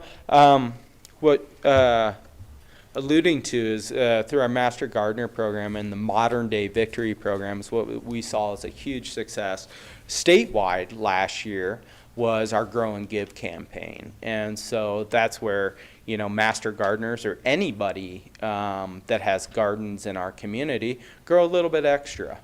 And how we can then identify where all of these people who are growing a little bit extra food, that we can then go, okay, the food share or the Good Samaritan or different locations is the give end to it. And so really excited about our collaboration with the Montezuma School to Farm program and formalizing the Grow and Give campaign as the middle school here. They've opened up a bigger garden in Mancus and also in Dolores as being our three CSU Extension, Montezuma School to Farm sites for the Grow and Give campaign. So it really emphasizes, especially to our youth that take a part of those programs and the programs that they're administrating through the schools, that CSU comes on board and says, hey, this is about a larger community effort that we can all get involved in. So I think that's going to be a major highlight and what we'll definitely promote more of with all residents that sort of have a green thumb and want to grow a little bit more. And then on top of that, working with Gina and her staff and Delilah over with the social services and the public health is that canning end and food preservation end. And so when we do get huge harvested, and we saw that with our orchard project out at the Yellow Jacket Research Center, we need to be able to say, okay, we have all these dehydrators. Let's get this stuff dehydrated so we're storing it. Or, you know, it was tough to find lids this year, was a big thing for canning. And so people are price gouging. I don't know if you knew that. Yeah. I think they're scabbing them. Yeah. You know, buying them up and selling them off site. You're I'm right. not kidding. Yeah, no, I've seen, yeah. And so what we did is hopefully, Andrea's been big into this, is get them early, you know, and just put that request in early so we're not, you know, when the big harvest season comes, we're saying, well, we at least have the supplies to do that. And I heard from my wife that there was a certain lid that you couldn't. They were out. Well, they were out, but there was a certain jar and lid that you couldn't boil to start with to sterilize them because the lids wouldn't seal. Oh, geez. Commissioner, have you ever heard a journalist ask a gotcha question? Nuh-uh. Okay. Do you believe everything you hear from your wife? Remember, you're live streaming on YouTube. Exactly. Everything I hear. It's better to turn this way. We are fully against botulism, though. Yeah. Don't want it. Because I know this because there was some lids at our house that didn't work. That didn't work. Right. Okay. Yeah. We did a lot of, not just with the lid end, but we did a lot of pressure canner testing. And we have that capability over at the office there. But a lot of people came in on that. So it continues to be something, especially in our rural setting as well, too, a very important piece. And the more that people know that our extension office is a resource for that. And then what leads into that with our colleague over in La Plata County is our cottage foods training. So more and more people are looking to, hey, I do have a cool little recipe that I created with canning. Maybe I want to sell that at the farmer's market or somewhere else as well too. So, but getting certified in the cottage food training allows that certification to do that as well too. So there's a lot more with extension. I'm sure, like everyone else has mentioned, it's we've appreciated Commissioner Candelari's support over the years, and look forward to collaborating with you two as well too. As you know, we are a rural ag community in a lot of ways in our backbone. And CSU Extension wants to be that resource for everyone. Do you guys have any other questions? Nope. Good. I think we're good. Yeah. Thank I you, usually Chris. say go Bills at the end of everyone. I'm originally from the Buffalo, New York area, and you got Kansas City Chiefs 2 times for the Broncos, so Yeah. it's going to be tough every year, but we got to overcome that guy and that team. Thank you, gentlemen. Appreciate Thank it. you, Greg. Have a great day. Greg. Have a good day. All right, Mr. Attorney Baxter. You know, I don't have any status updates. I did talk to the attorney for Kinder Morgan last week that on our 2009 BAA case, and he wanted me to, and I've been in communication with Leslie Bugg as well this morning and last week about how we want to respond, but he wanted me to make him an offer to settle the case that we have at the BAA right now. So I'll apprise you guys of what Leslie suggests. If you all want to, we can have an executive session at some time. You don't have to necessarily offer to settle at all. I do think that Leslie has some valuable suggestions as far as how we should proceed. That's really the only update I think I have for you. Unless you guys have questions. Oh, I think, Jim, you wanted to talk about. I was going to ask about the meeting that we had with the sheriff and DOLA. Oh, I did that. I haven't got a response yet. I sent them a so we had a Zoom meeting, I don't remember when, last week sometime, with DOLA regarding the resolution where they were requesting that, initially they requested that the BOCC sign a statement that you don't use excessive force. We indicated to DOLA that we didn't think it was appropriate for the BOCC to do that because it's really outside of your purview. The sheriff, I don't think, supported the language they had in the resolution. So hopefully we accommodated language that the sheriff said that the language I gave him was sufficient. So we sent that off to DOLA yesterday. And asked them if that was okay. So we're waiting to hear back on that. Another thing, though, that wasn't what I was thinking of.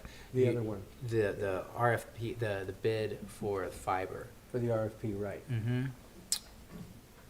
So I did look at that this morning, that email that was sent, I think, last night by Jim McLean. And I don't know how much you want me to get into this. So some of this language, I don't always understand the construction lingo and the specifics of it. If you would like me to sit down with you or Jim McLean or whoever understands all that and go through line by line, what does all this mean, I can. If you just want me to look for legalities of the RFP, I can do that too. I did go through the entire thing. Let me see what my notes told me. Well, there's some blank, like fill in the blanks on the RFP that I think need to be filled in. We shouldn't put it out like that. It discusses the Montezuma County's contract manager for this contract. Is that Jim McLean or is that? No, I think it says in that agreement that it was Jim McLean. Okay. So when I read through it, just to bring it up, I do think we need to sit down and discuss it so that we can get it out. It's already been approved. This was already an approved project. We just didn't have the RFP developed. So it's just a matter of making sure that it's ready to go to ad and then go to ad. It came to us yesterday, yesterday afternoon sometime. It's a pretty thorough RFP. So one thing I noticed 22 pages worth of thorough. Yes. It cites all the requisite laws and those things, and I'm all right with that.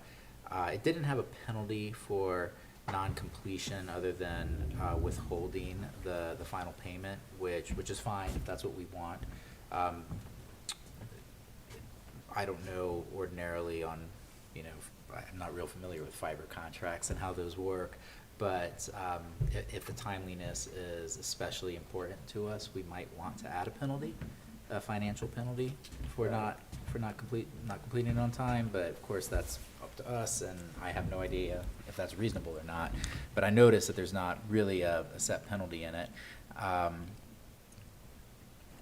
There was a couple just words in there I didn't understand that I can talk to you guys about. Okay, we'll go over it. I just wanted you to look at the legal standpoint of It's that good. contract because that I didn't understand. The rest of it was relatively simple for me. So between the two of us, I think we can put it together. So all the statutes cited in it are. If we want to put some LDs in there, liquidated damages. Yeah. That is something that is typical. We don't have to. It's just a matter of, something that we can discuss. And then I also noticed that there were waivers for the bid bonds. That's something else that we can discuss. But here again, we want to try and move the project forward, put, a lot of additional costs with a lot of bonding, but it is going to be a fair amount of money that we do have to protect it. So anyway, that was the other thing that I was going to ask you also. About the bid bonds? Yeah, but we can discuss that. Okay. Okay. All right. Anything else? No. All right. Mr. Dietrich.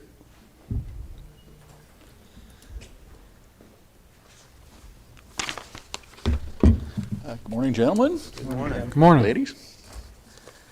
Got a few things to bring up to you this morning for signatures.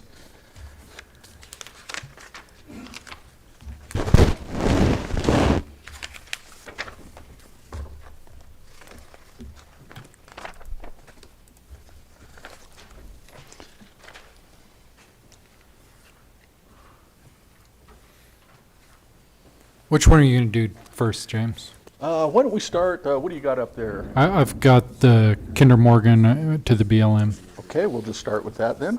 Okay.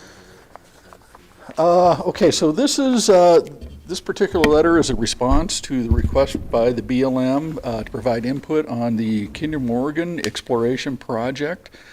Within this project, the plan is to re-enter 2 existing wells on Canyons of the Ancients National Monument, kind of down near, it's actually located near the center of the monument. The access will be up the Cannonball Mesa Road. So we've gone through the letter. Some of the typical responses we provide whenever these situations come up is we reiterate that the monument proclamation does establish that the valid existing rights will be honored. And of course, oil and gas has valid existing rights out there. So we go through that whole process with them. In the end, I think I've recommended that we ask the BLM to move forward with this project. There were some concerns regarding the road, County Road G down there, and we've visited with Rob Engelhart on that, and we've included those comments within this letter at this time. So I'm just asking the commissioners for a letter of support. I think you've had opportunity to read all this. I do want to make one note. I did add just a little bit to this letter based on some of the conversation I had with the planning department. This really has to do with existing roads out there in Canham. And we feel like any of the existing roads that are used for access to these oil and gas wells should also be reevaluated for recreational potential. And we've got some other roads out in Canham. We've been having some ongoing conversations with the BLM on this. It's probably a good time for them to reevaluate their plan. They're supposed to be doing that roughly every 5 years. There are some issues regarding roads and access out there. A lot of us don't feel like they got it right to begin with out there, so we're just asking them to take another look at the travel management plan. And we'll begin to add these kind of comments into other letters that we provide to them, including anything that we have coming up regarding the travel management in the future. And of course, the BLM has just gone through a travel management plan. I think we're all aware of that. It did not include anything on Canham because they have their own travel management plan, and that's why interjecting a request like this felt like was important to at least start raising that flag for the Good BLM. catch, James. In that, James, were cattle drives addressed at all? No, we did not address cattle drives with this. That is something we probably should start taking a look at. In fact, we've got one road that's in mind that used to be a cattle driveway that we may want to take a new look at. That road was actually abandoned by the commissioners formally. However, there's still a right-of-way that exists there, and I think there's some dispute over what that right-of-way actually allows. So. Yeah, I think all these things are things we need to reevaluate as they come up. And as we move forward, it's surprising how many things we missed the first time through. So we'll try to readdress some of these things. But as you all know, I think you've all seen that monument plan, and it is enormous. It took them over 10 years to get it done. Not surprising, many things probably slipped through the cracks. So anyway, that's my request for this letter. Sorry to make it so long. One more question. Yes. Wasn't there a Pony Express route through there at one time? Well, I've heard rumors about that. too. I don't know for sure whether or not we do have an actual Pony Express route. We do know that that road down McElmo is a very, very old road.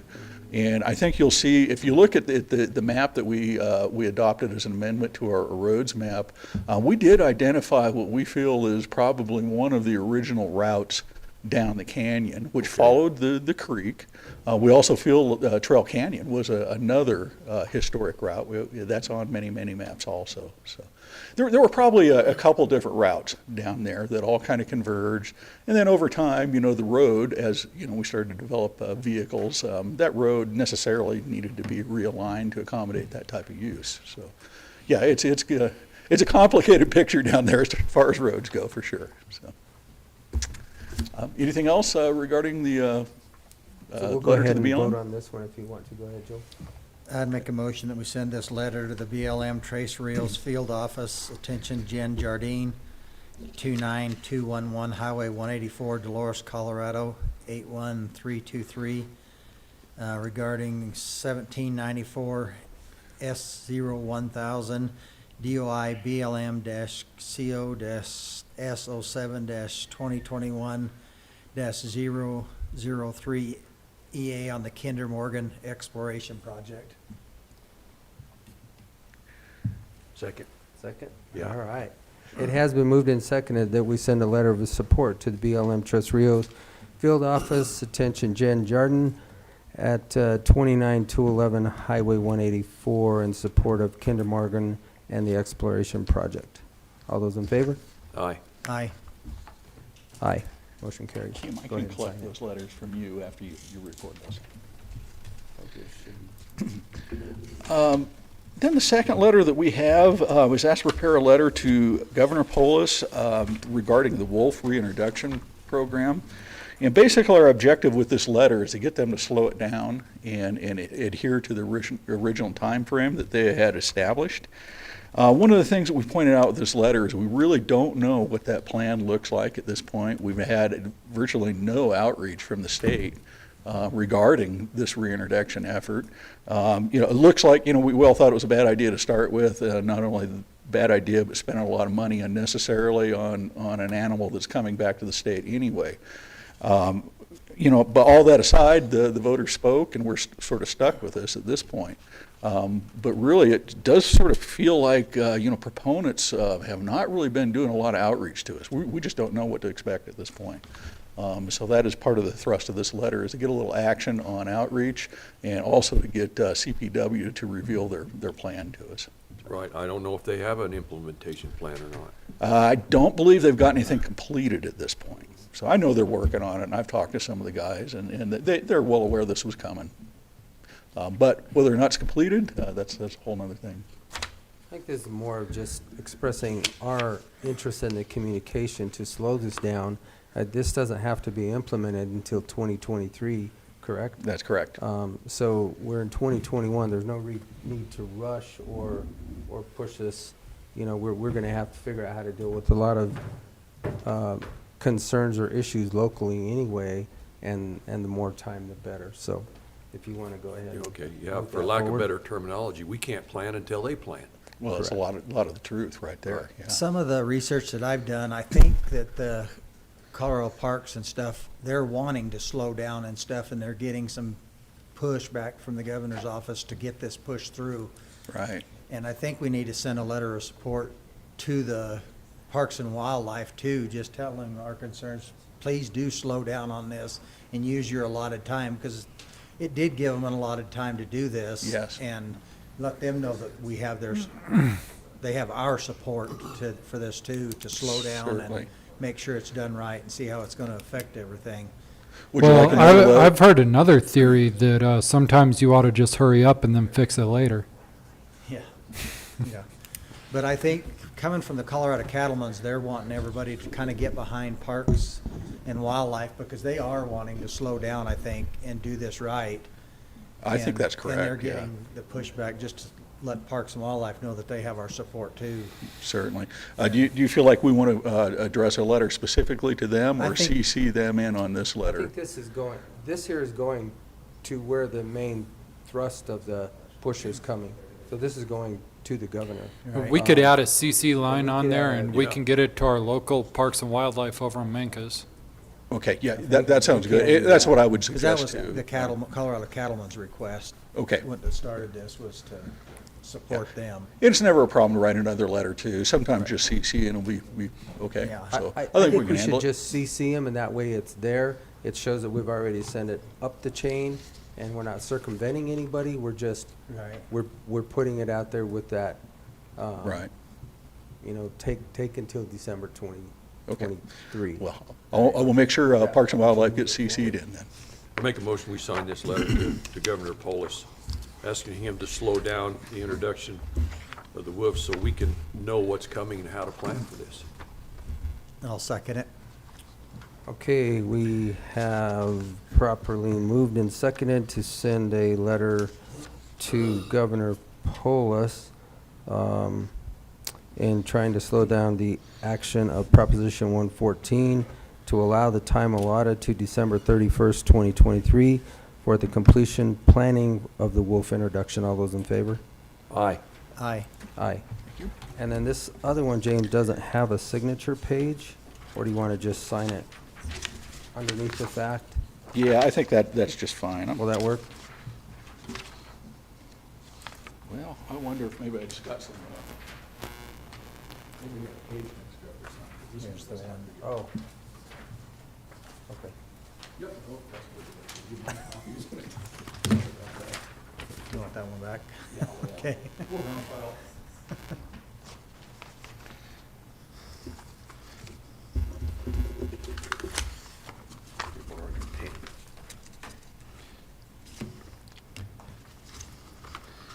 And then pass it down to Kim.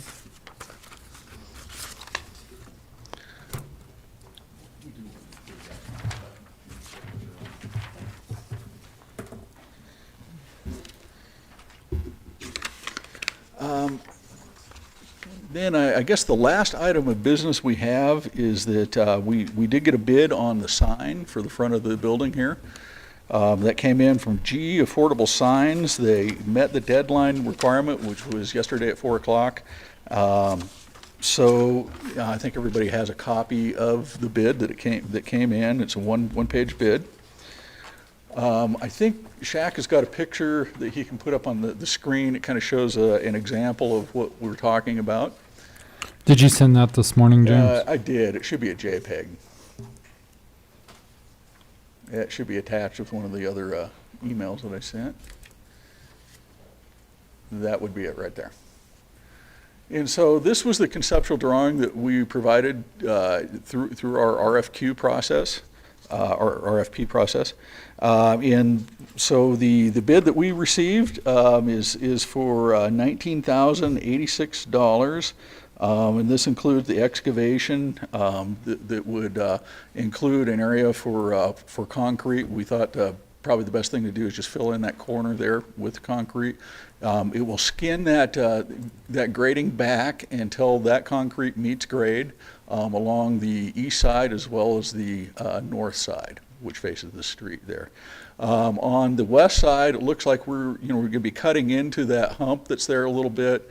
So we've included just a little bit of extra grading in there and the potential for putting in one of those dry stack block walls to help us account for that gradient. The structure itself would be out of split block, cinder block. It would be about 13 feet. And be, as you can see there, it'll have multiple levels to it. The top of the sign would be a metal fabrication, which would act as basically a rain shield for that. And the lettering would be approximately 2 inches or just under. And then the lowercase lettering should be about 1 3/4 inches. And to give everybody kind of a sense about how big that lettering is, out at the corner of the building out here, we've got a block that's set in the brick, and it states when the building was built and everything. So those letters match the size of those letters. It should be visible. It's not ever intended to really be visible driving down the street. This is really a pedestrian sign. So we feel like the lettering should be sufficient for that. I would make one other note that ground lighting is intended, and that should be set in the concrete, kind of those cans, so it's projected up against the the sign itself. And were we gonna do that in solar, James, or were we gonna actually hardwire that? We had talked about that both. Yeah, directions. this bid reflects hardwired in. Okay.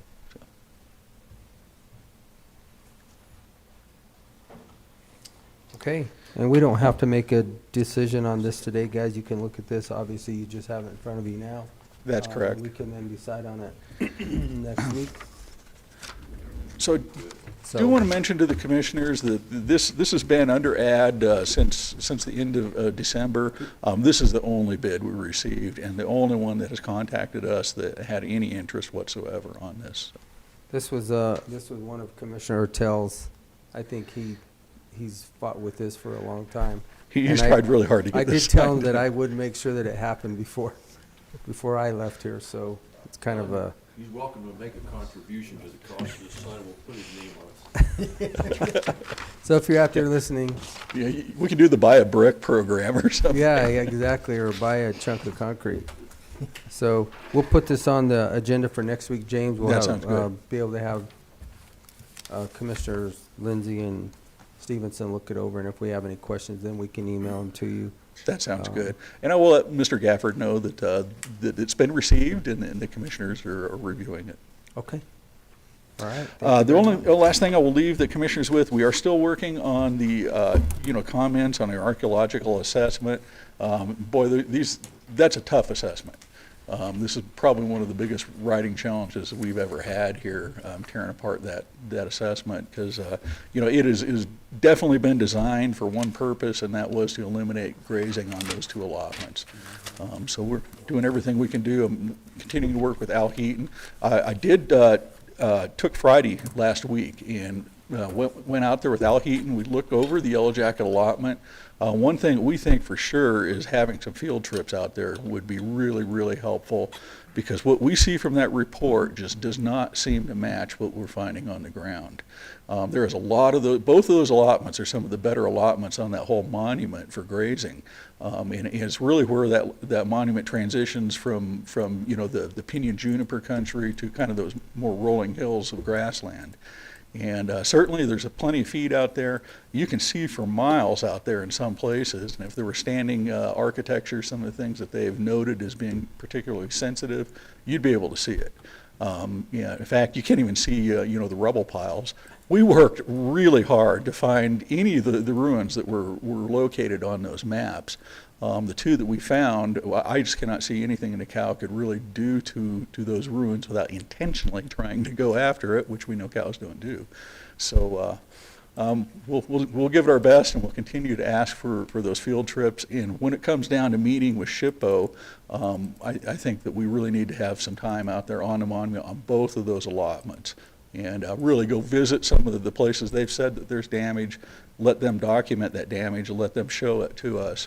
I've already seen some places where it appears that some of the reports have been redacted, so we don't know for sure what's out there. And I think it's just riddled with inconsistencies, and we need to really kind of point that out to them.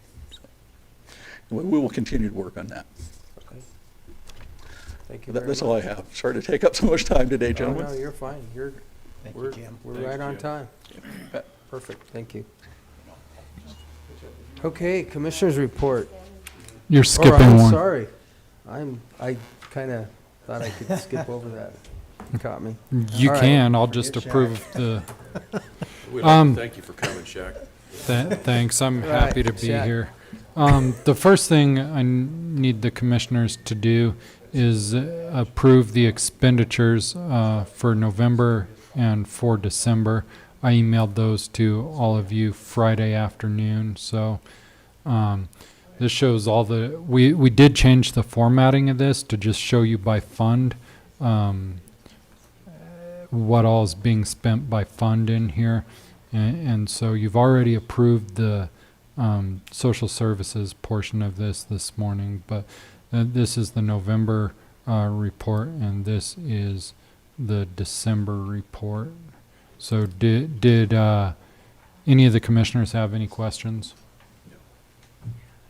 I had none, and otherwise you would have gotten an email, but. Yes. So what's your pleasure, gentlemen? Make a motion, we approve the expenditures. as presented. I'll second it. Okay, so we have, it has been moved and seconded to move the payables for Montezuma County, Colorado for the period of November 1st, 2020 through November 30th in the amount of $3,113,923.88. All those in favor? Aye. Aye. Aye. And here's the December payable. Would you like to move that one forward? I'll make a motion that we do the December payables as brought to us today. Second. Okay, it has been moved and seconded to accept the payables for Montezuma County for the period of December 1st, 2020 to December 31st, 2020 in the amount of $3,098,868.08. All those in favor? Aye. Aye. Aye. The next thing I have for the commissioners is Brian Bartlett's term is coming to an end this January on the Lodgers Tax Committee. For the new commissioners, we have a hard time. I think last time we had to fill a seat on that. We had to advertise 4 or 5 times. Yeah. And so he is asking to be reappointed for another 2-year term to the Lodgers Tax Committee. I don't see a problem with it. It's hard to get people Would you in like these to positions. move it forward? It's extremely difficult. I would make a motion that we leave Brian Bartlett? on the Lodgers Tax Committee. Second. It's been moved and seconded to keep Brian Bartlett on the Lodgers Tax Committee, appointing for a 2-year term. All those in favor? Aye. Aye. Okay, I have 2 questions for the commission. I do not need an answer today. Take some time, reflect on these answers. But before we go into budgeting, which we're going to start in September and October, I'd like for the commission to decide what they consider to be a healthy reserve so we can plan to leave that in the budget. I think this commission needs to make a decision on we need to have X set aside for a rainy day. And so if the commission would take some time over the next several weeks and months to think about that answer. The next is when we went through the budgeting process this last October, people were coming in and asking for money for all kinds of different agencies. We saw a little bit of that this morning. But one of the commissioners had brought up during that time, well, how much can we give out as a total and should we set a maximum? And I'm thinking, well, I don't know. Some of you guys have been here for 8 years and I've only been here for 2 and one of them was COVID. So I would like the commissioners to consider before the budget gets here what a maximum amount is that you would like to spend on agency contributions and what's the max you'd be willing to give to any one agency. The maximum we've done in this current budget is $15,000. That's to Community Connections. And we've probably had 6, 8, 10 asks for money during that time. So just to give you a reference for where we're at. But I would like the commissioners to put some thought into that. And I'd like to have a process in place before we go into budgeting for next year. Again, we won't know what our funding structure looks like until probably around July. With the repeal of the Gallagher Amendment, we simply don't know what our funding structure looks like for 2022. And so we need to keep that in mind as well. And if there's no questions for me, that will conclude my report. Thank you. Okay. We'll get those to you, Shaq, within the next 30 days, guys. If you think we can get that to him so that he has some direction moving forward, that would probably be adequate. Okay, commissioners' reports. Mr. Stevenson. This last week, mainly all I've done is trying to educate myself on some of the water deals that are before us and the Flowdine deal, getting through those archaeological paperwork that I got. It's pretty tough getting through that, and that's mainly all I've done is just spent a lot of time reading and educating myself. Tomorrow night we got the Mancus board meeting. That's going to be very interesting with all of the stuff that's going on over there. So, Is that tomorrow night? yeah, Wednesday night. Which one is that? I thought it was on the. Sorry, I was board. going through files. Mancus. Isn't that tomorrow Mancus evening? is the second and fourth Wednesday of every month. Yeah. That's tomorrow night. That's about all I've been doing, is educating, reading, looking at I'll emails. tell you, that's a big part of it. Doing It a lot is. of reading and a lot of trying to figure out things of what's going on. Yeah. So I have I'll finish up my report, but first of all, we kind of had or I had asked Doug to do a mapping exercise for us so that we actually kind of knew what we need to look at and plan for, along with Rob, with the road department, of what the Forest Service is doing in relationship to the roads and when those allotments are going to be given out. So Doug has reached out to Derek at the Forest Service office, and we have a map, and this will kind of give you what roads are going to be impacted and then for the duration of how they are going to be impacted. It's all yours. Okay. Can you make that a little bigger, Shaq? Yeah, we're gonna zoom into this. Okay. This area over here at the Brad Field, and we're gonna enter Road 16 area. And I don't think I've formally met some of the commissioners. Commissioner Lindsay, How are Commissioner you? Stevenson. Good to meet We'll give a department overview for GIS here in a couple weeks, I believe. And here's, I sent this to you electronically, but here's just the list that they're to be provided of Thank you. what they have now. It's my understanding is that it's the active permits where they're gonna see loads coming out that they know about as of now.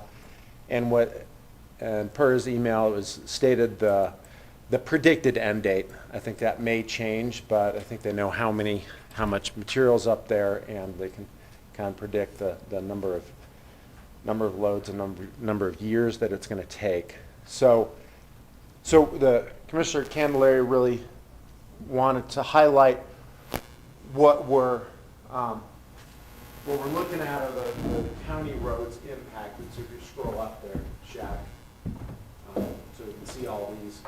And I just highlighted the potential routes. I don't know exactly what routes are going to take, but essentially, no matter what, the Lake Canyon Lone Pines and Salter Y, thank you, and Salter Y are all going to come across Bradfield Bridge here, and they're going to impact Montezuma County Road 16, and then Rob Engelhardt. They designate, they're trying to funnel, if you scroll up here a little bit, Shaq, they're trying to funnel with this truck route, rather than get them to go straight over to the highway rather than go through into Pleasant View itself. That's good. That's fine. So that's the 3 miles of Montezuma County roads impacted there, and then the number of loads, you can see it, is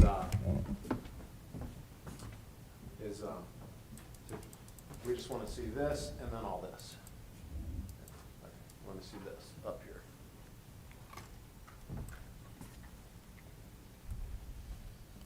And was that was like a 3-year determination from 2021 to 2023? Is that Well, this is the current ones that have activity. So we're looking at Salter West, 2021 to 2027, 600 loads a year. The Lone Pine area, 1,800 loads a year going through 28. and then Lake Canyon, a much smaller area, but we're looking at this combined, what is that, close to 2,000 loads per year for at least the next few years. And so that is the truck route, and Rob's okay with that.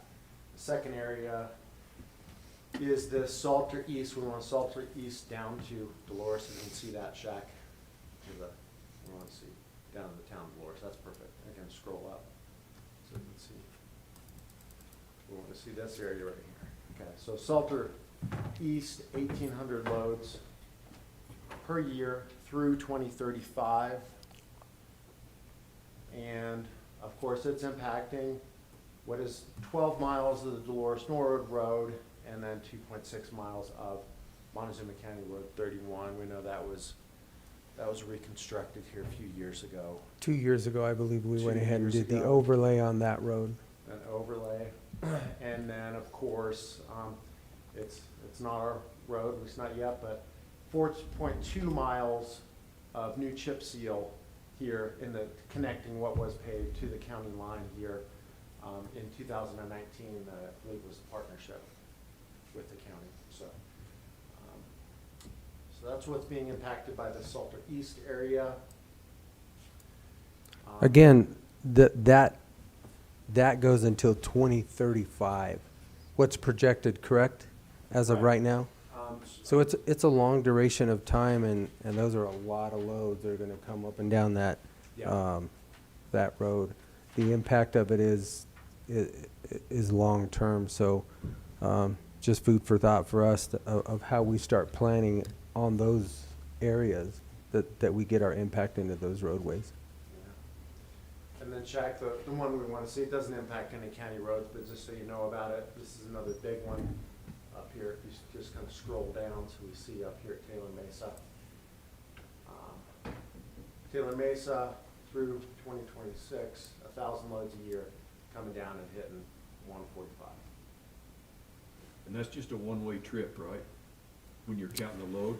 That's Well, I mean, the truck has to go in and out, but it's only loaded one way. Okay. Yeah, that makes sense. And then if you just want to group this, show this Mancus area and then how it impacts down to Mancus. So just scroll up a little bit there, Shaq, and we'll show the rest of what we got here.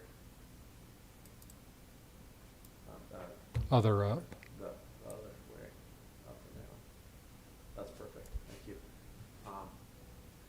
So we have Rock Springs, 400 loads a year for the next couple of years, coming down Road S. Chicken Creek, next couple of years, 500 loads per year coming down Road 41.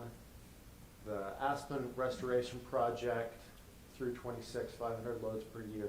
They don't know, this might be split between these two different routes. They don't know exactly which route they're going to take. So not the huge numbers in the other areas. And like when we reviewed this with Rob Engelhardt, he said this is pretty much a commercial road anyway, coming up to the gravel pits. That's what they consider it's built for and it's used for coming out of it. Coming across Lost Canyon.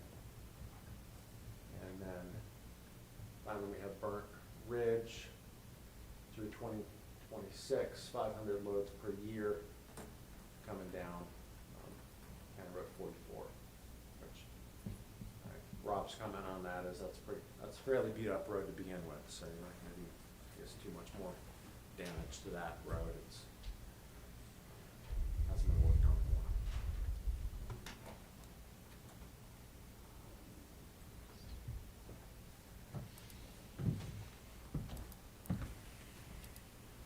So, I mean, basically, in reality, what, with the conversation with Rob, there are a few that have been overlaid. All of the stuff coming out of Hay Camp, that road has been ground, and it hasn't been resurfaced yet, but the base has been rebuilt, and it is stabilized, and I think they do have it, well, I know they have it chlorided. So it's pretty stable at this point in time.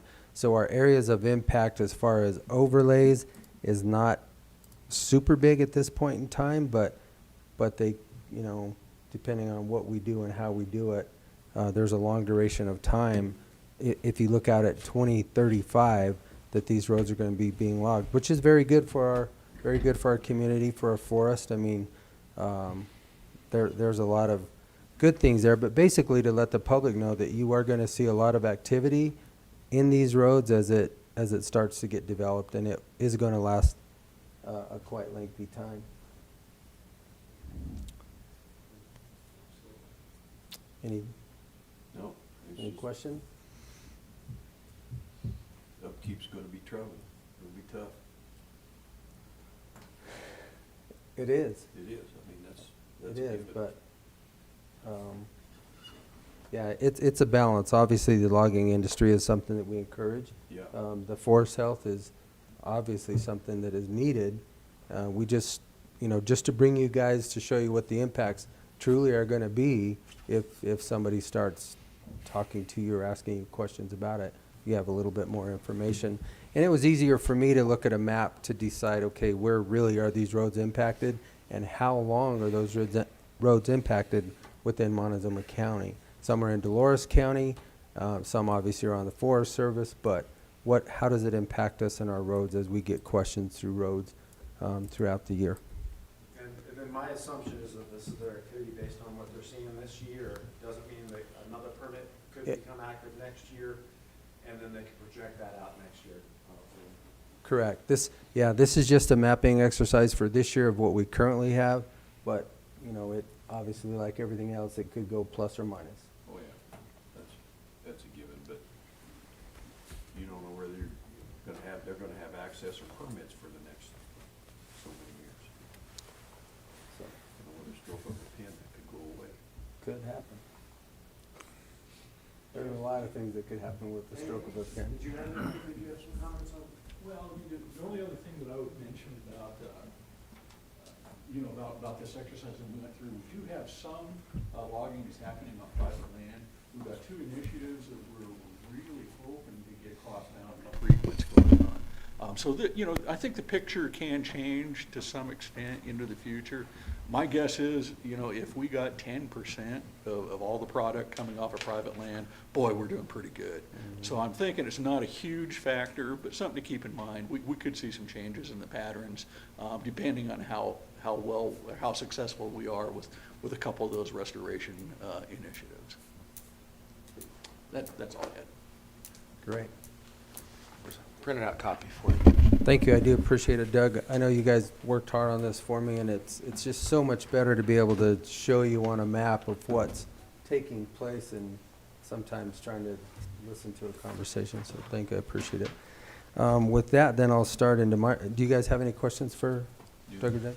I don't think so. I'll try to condense mine very quickly. Wednesday, the 20th, obviously Inauguration Day. We had our first multi-agency coordination group meeting, met with Mr. Spratlin on that. They were getting ready to, nothing happened in that coordination meeting. We then went on to another meeting with him and I to talk about the Office of Information and Technology that they have in Denver, how it refers to us as public safety and communication in our digital trunked radio system, which does affect us down here. Apparently, somebody sold a building in the Front Range, which has a tower on it, which has all of the communication system. It's pretty convoluted. I reached out to Senator Quorum. I also got a hold of Commissioner Thomas in Douglas County and Commissioner Williams in El Paso County. By the end of the day or the end of the next day, we pretty much had a letter to Stan Hilke, the Executive Director of the Colorado Department of Public Safety, and the brakes have been pushed down on this so that we can all figure out what's actually going on with this trunking system prior to them moving forward with selling or moving the tower or selling it, and Spratlin could give us a little bit better knowledge on that. That was Wednesday. Thursday, open up my phone here. Thursday, we then went to the MBT meeting. All of these are Zoom, and then we went, obviously, that afternoon to the board meeting here that we had with San Miguel County. A few of the big takeaway, well, the largest takeaway in that discussion if you guys would agree, is part of the NCA, and whether we are willing to come and sit back at the table and discuss the NCA with the counties that it affects, which would basically be Montezuma, Dolores, San Miguel, Montrose, and Mesa County. At that point in time, we did decide that it was best for us to be at the table, and we'll get something from Senator Bennett's office as soon as we can get the actual new wording out. Friday, went to CCI's legislative session. The very first bill that CCI initiated this year was a county publications requirement, which we talked about this last meeting, which is awesome. The very first bill. However, here's the bad news. Yeah, they told us to stay. That they can't get anybody to carry it or to sponsor it right now, and that the governor is not in favor of it, and specifically due to COVID, because he does not feel at this point in time that the rural broadband is out there and is effective enough to eliminate The need.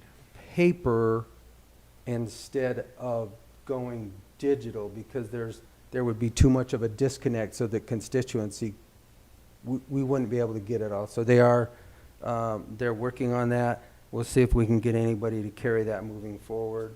But it was one of the first initiated bills that CCI has on their legislative agenda.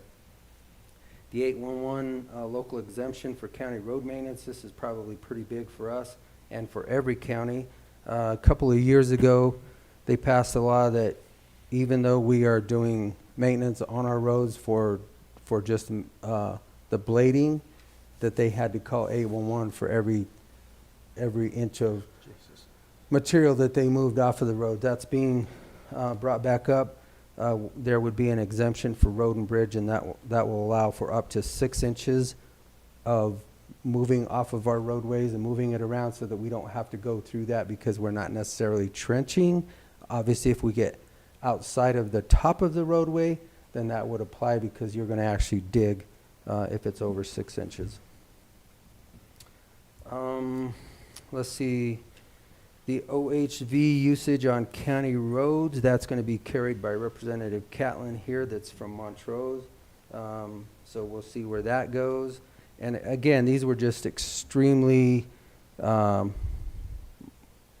this is just the very first snippet of anything that's happening in the legislation right now.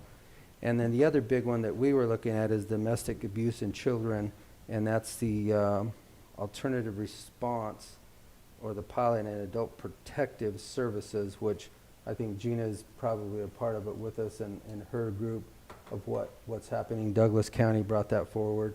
It seems they have a lot of traction behind it.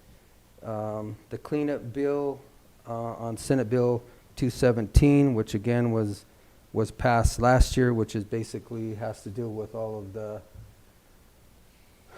police, sheriff protection, all of the requirements that we're going to have to comply with by, I think that was by the year 2022. Some of it has actually already started, and some of it has not. So yes. So that will be part of that. We went. I actually then had to jump out of this meeting at 1:30 because I had the other meeting with the attorney and DOLA. Tax and finance, the assessment post Gallagher, which this is going to affect us actually moving forward within our budget discussions. The rate right now is at 29% for commercial, 7.15 for residential. They're not feeling like there'll be any changes in the year 2021 at this point in time, but in 2022, the talk of moving to 6.5 and to 26. There again, that's in the hands of the legislature as the post-Gallagher vote was taken. Transportation, the omnibus funding legislature, more to come next week. But they did pass a big bill, and a lot of that money, is going to get moved to CDOT. So hopefully we'll be able to see some CDOT projects in this region down here. And then I went straight to a DOLA call with our attorney. Saturday, Sunday, worked on nothing but water issues, trying to educate myself, read emails, and a lot of text. Monday, I met with the local news station. We went out and did another video with Justin and myself to promote the fairgrounds. Met with the Mighty Dozen last night.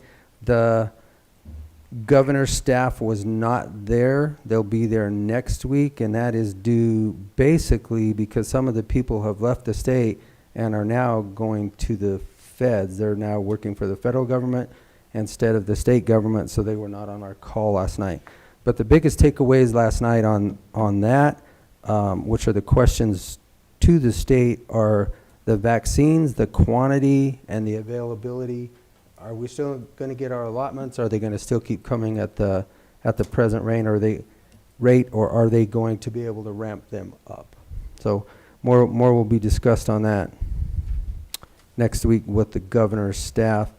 Went to the Dolores Council meeting last night. I was unable to attend the entire meeting, but they never got to items 8 and 9, which we were under the Board of County Commissioners to have our set meeting with that council. So pick a date for board to board. So we do need to pick a date. We could just I'll pick one and propose it. And I think that would be fine because they never did get to that part of the discussion. The biggest part of their discussion was on STRs, which were short-term rentals. They had the Planning Commission and the, I think they call them trustees. And their discussion was basically between short-term rentals, long-term rentals, affordable housing came up, which was not really part of the discussion because it's something totally different than short-term rentals, and how do they want the town of Dolores to look in the future and moving forward. So it's a lengthy discussion. I think you'll see a lot more to come on that. And then lastly, I wanted to bring up, and you guys also saw the emails that we last year, I think in November, we had basically put out an RFP, some of the for a grant writers. So we have a lot of our staff members that are not grant writers, and they really don't know how to move within this arena. I met with Mel on Thursday? Can't even remember. It was a long week, a lot going on. He's in need of a grant writer right now, just so that he can move forward with getting more equipment down there to move into the Carver field for, there's what, 11 to 14 acres there of what we're going to move into a... Yeah, we'll only be turning 11 into compost field. There's 40 acres there, but we'll only... Right, but we only have permitted for that 11 acres to move into a composting field. So we did receive an application, and I don't know if we want to discuss that now or if we need to do that in an executive session, and then see how you guys want to move forward. But I do think you did get those emails also. If you're going to discuss compensation, I would do it in executive session. It's up to you guys. We would need to do that in executive session. Would you like to do that right now or after lunch, or? I would say let's do it after the Okay. Board of Health meeting, and that way we can finish that up and we'll finish our day, because we do actually have somebody interested, and we're actually in need of an additional grant writer right now just to help us. So we can bring the proper people into the room and we can get that taken care of also. And I'm sure I've probably forgotten something, but that will conclude my report. So with that, if you guys would, if somebody would move, we go to lunch, I think we should go to lunch. I think we have... Oh. I've just got one quick Well, you housekeeping question. step up.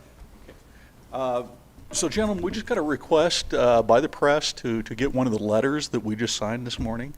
In the past, what we have done is we've waited a week until that comes through with the minutes, and then it becomes official part of the record. Sometimes it's not an issue. For example, with the Wolf letter, which was the request, however the governor gets the message, it's good. So we have in the past, though, had situations where, the press will pick up a letter, and it'll be hit the paper or, hit the website before the recipient ever receives the letter. So that's part of it, too. I just want to make sure, we're all on the same page with that as I proceed working with you all. Do we want to stick with that same procedure, or in some cases, do we want to let letters go just as they're requested? Has it been sent yet? It has not been sent yet. It was just approved a few seconds ago. Right. I would like to kind of stay with where we have been, because I think the recipient should receive the letter prior to. Yes. I mean, I think that's just, I think that's a respectable thing to do. Common courtesy, So we really, could let yes. it go next week after we approve our minutes. But that's just my feeling. I mean, I'm hoping No, it's you mine guys too. the same way. Yeah, Okay. I think the recipient should be given the respect to get the letter before they find out on social media. Very good, very good. Okay, just want to make So sure we're all on the same it is- page with that. It is public and people know that it's being sent, but I think the Certainly. recipient is obviously not listening to us today, so. Right. And we're not hiding anything, and then it will be. Correct. Yeah, it's all public, and we can take pictures of things that are up on screens, things Sure. of that nature. You go back and watch YouTube, I put it all up there. Okay. All right. Well, I just want to kind of keep things clear, because I really want to do my duty to get things out to the public as soon as possible, but I don't want to step out of line anywhere either. Thank you. All right. Well, thank you, gentlemen. Okay. So, gentlemen, let's break for lunch. We'll be back here at 1:30, and we will have our Board of Health. We will resume as the Board of Health, and then we'll finish up in executive session for our grant writer.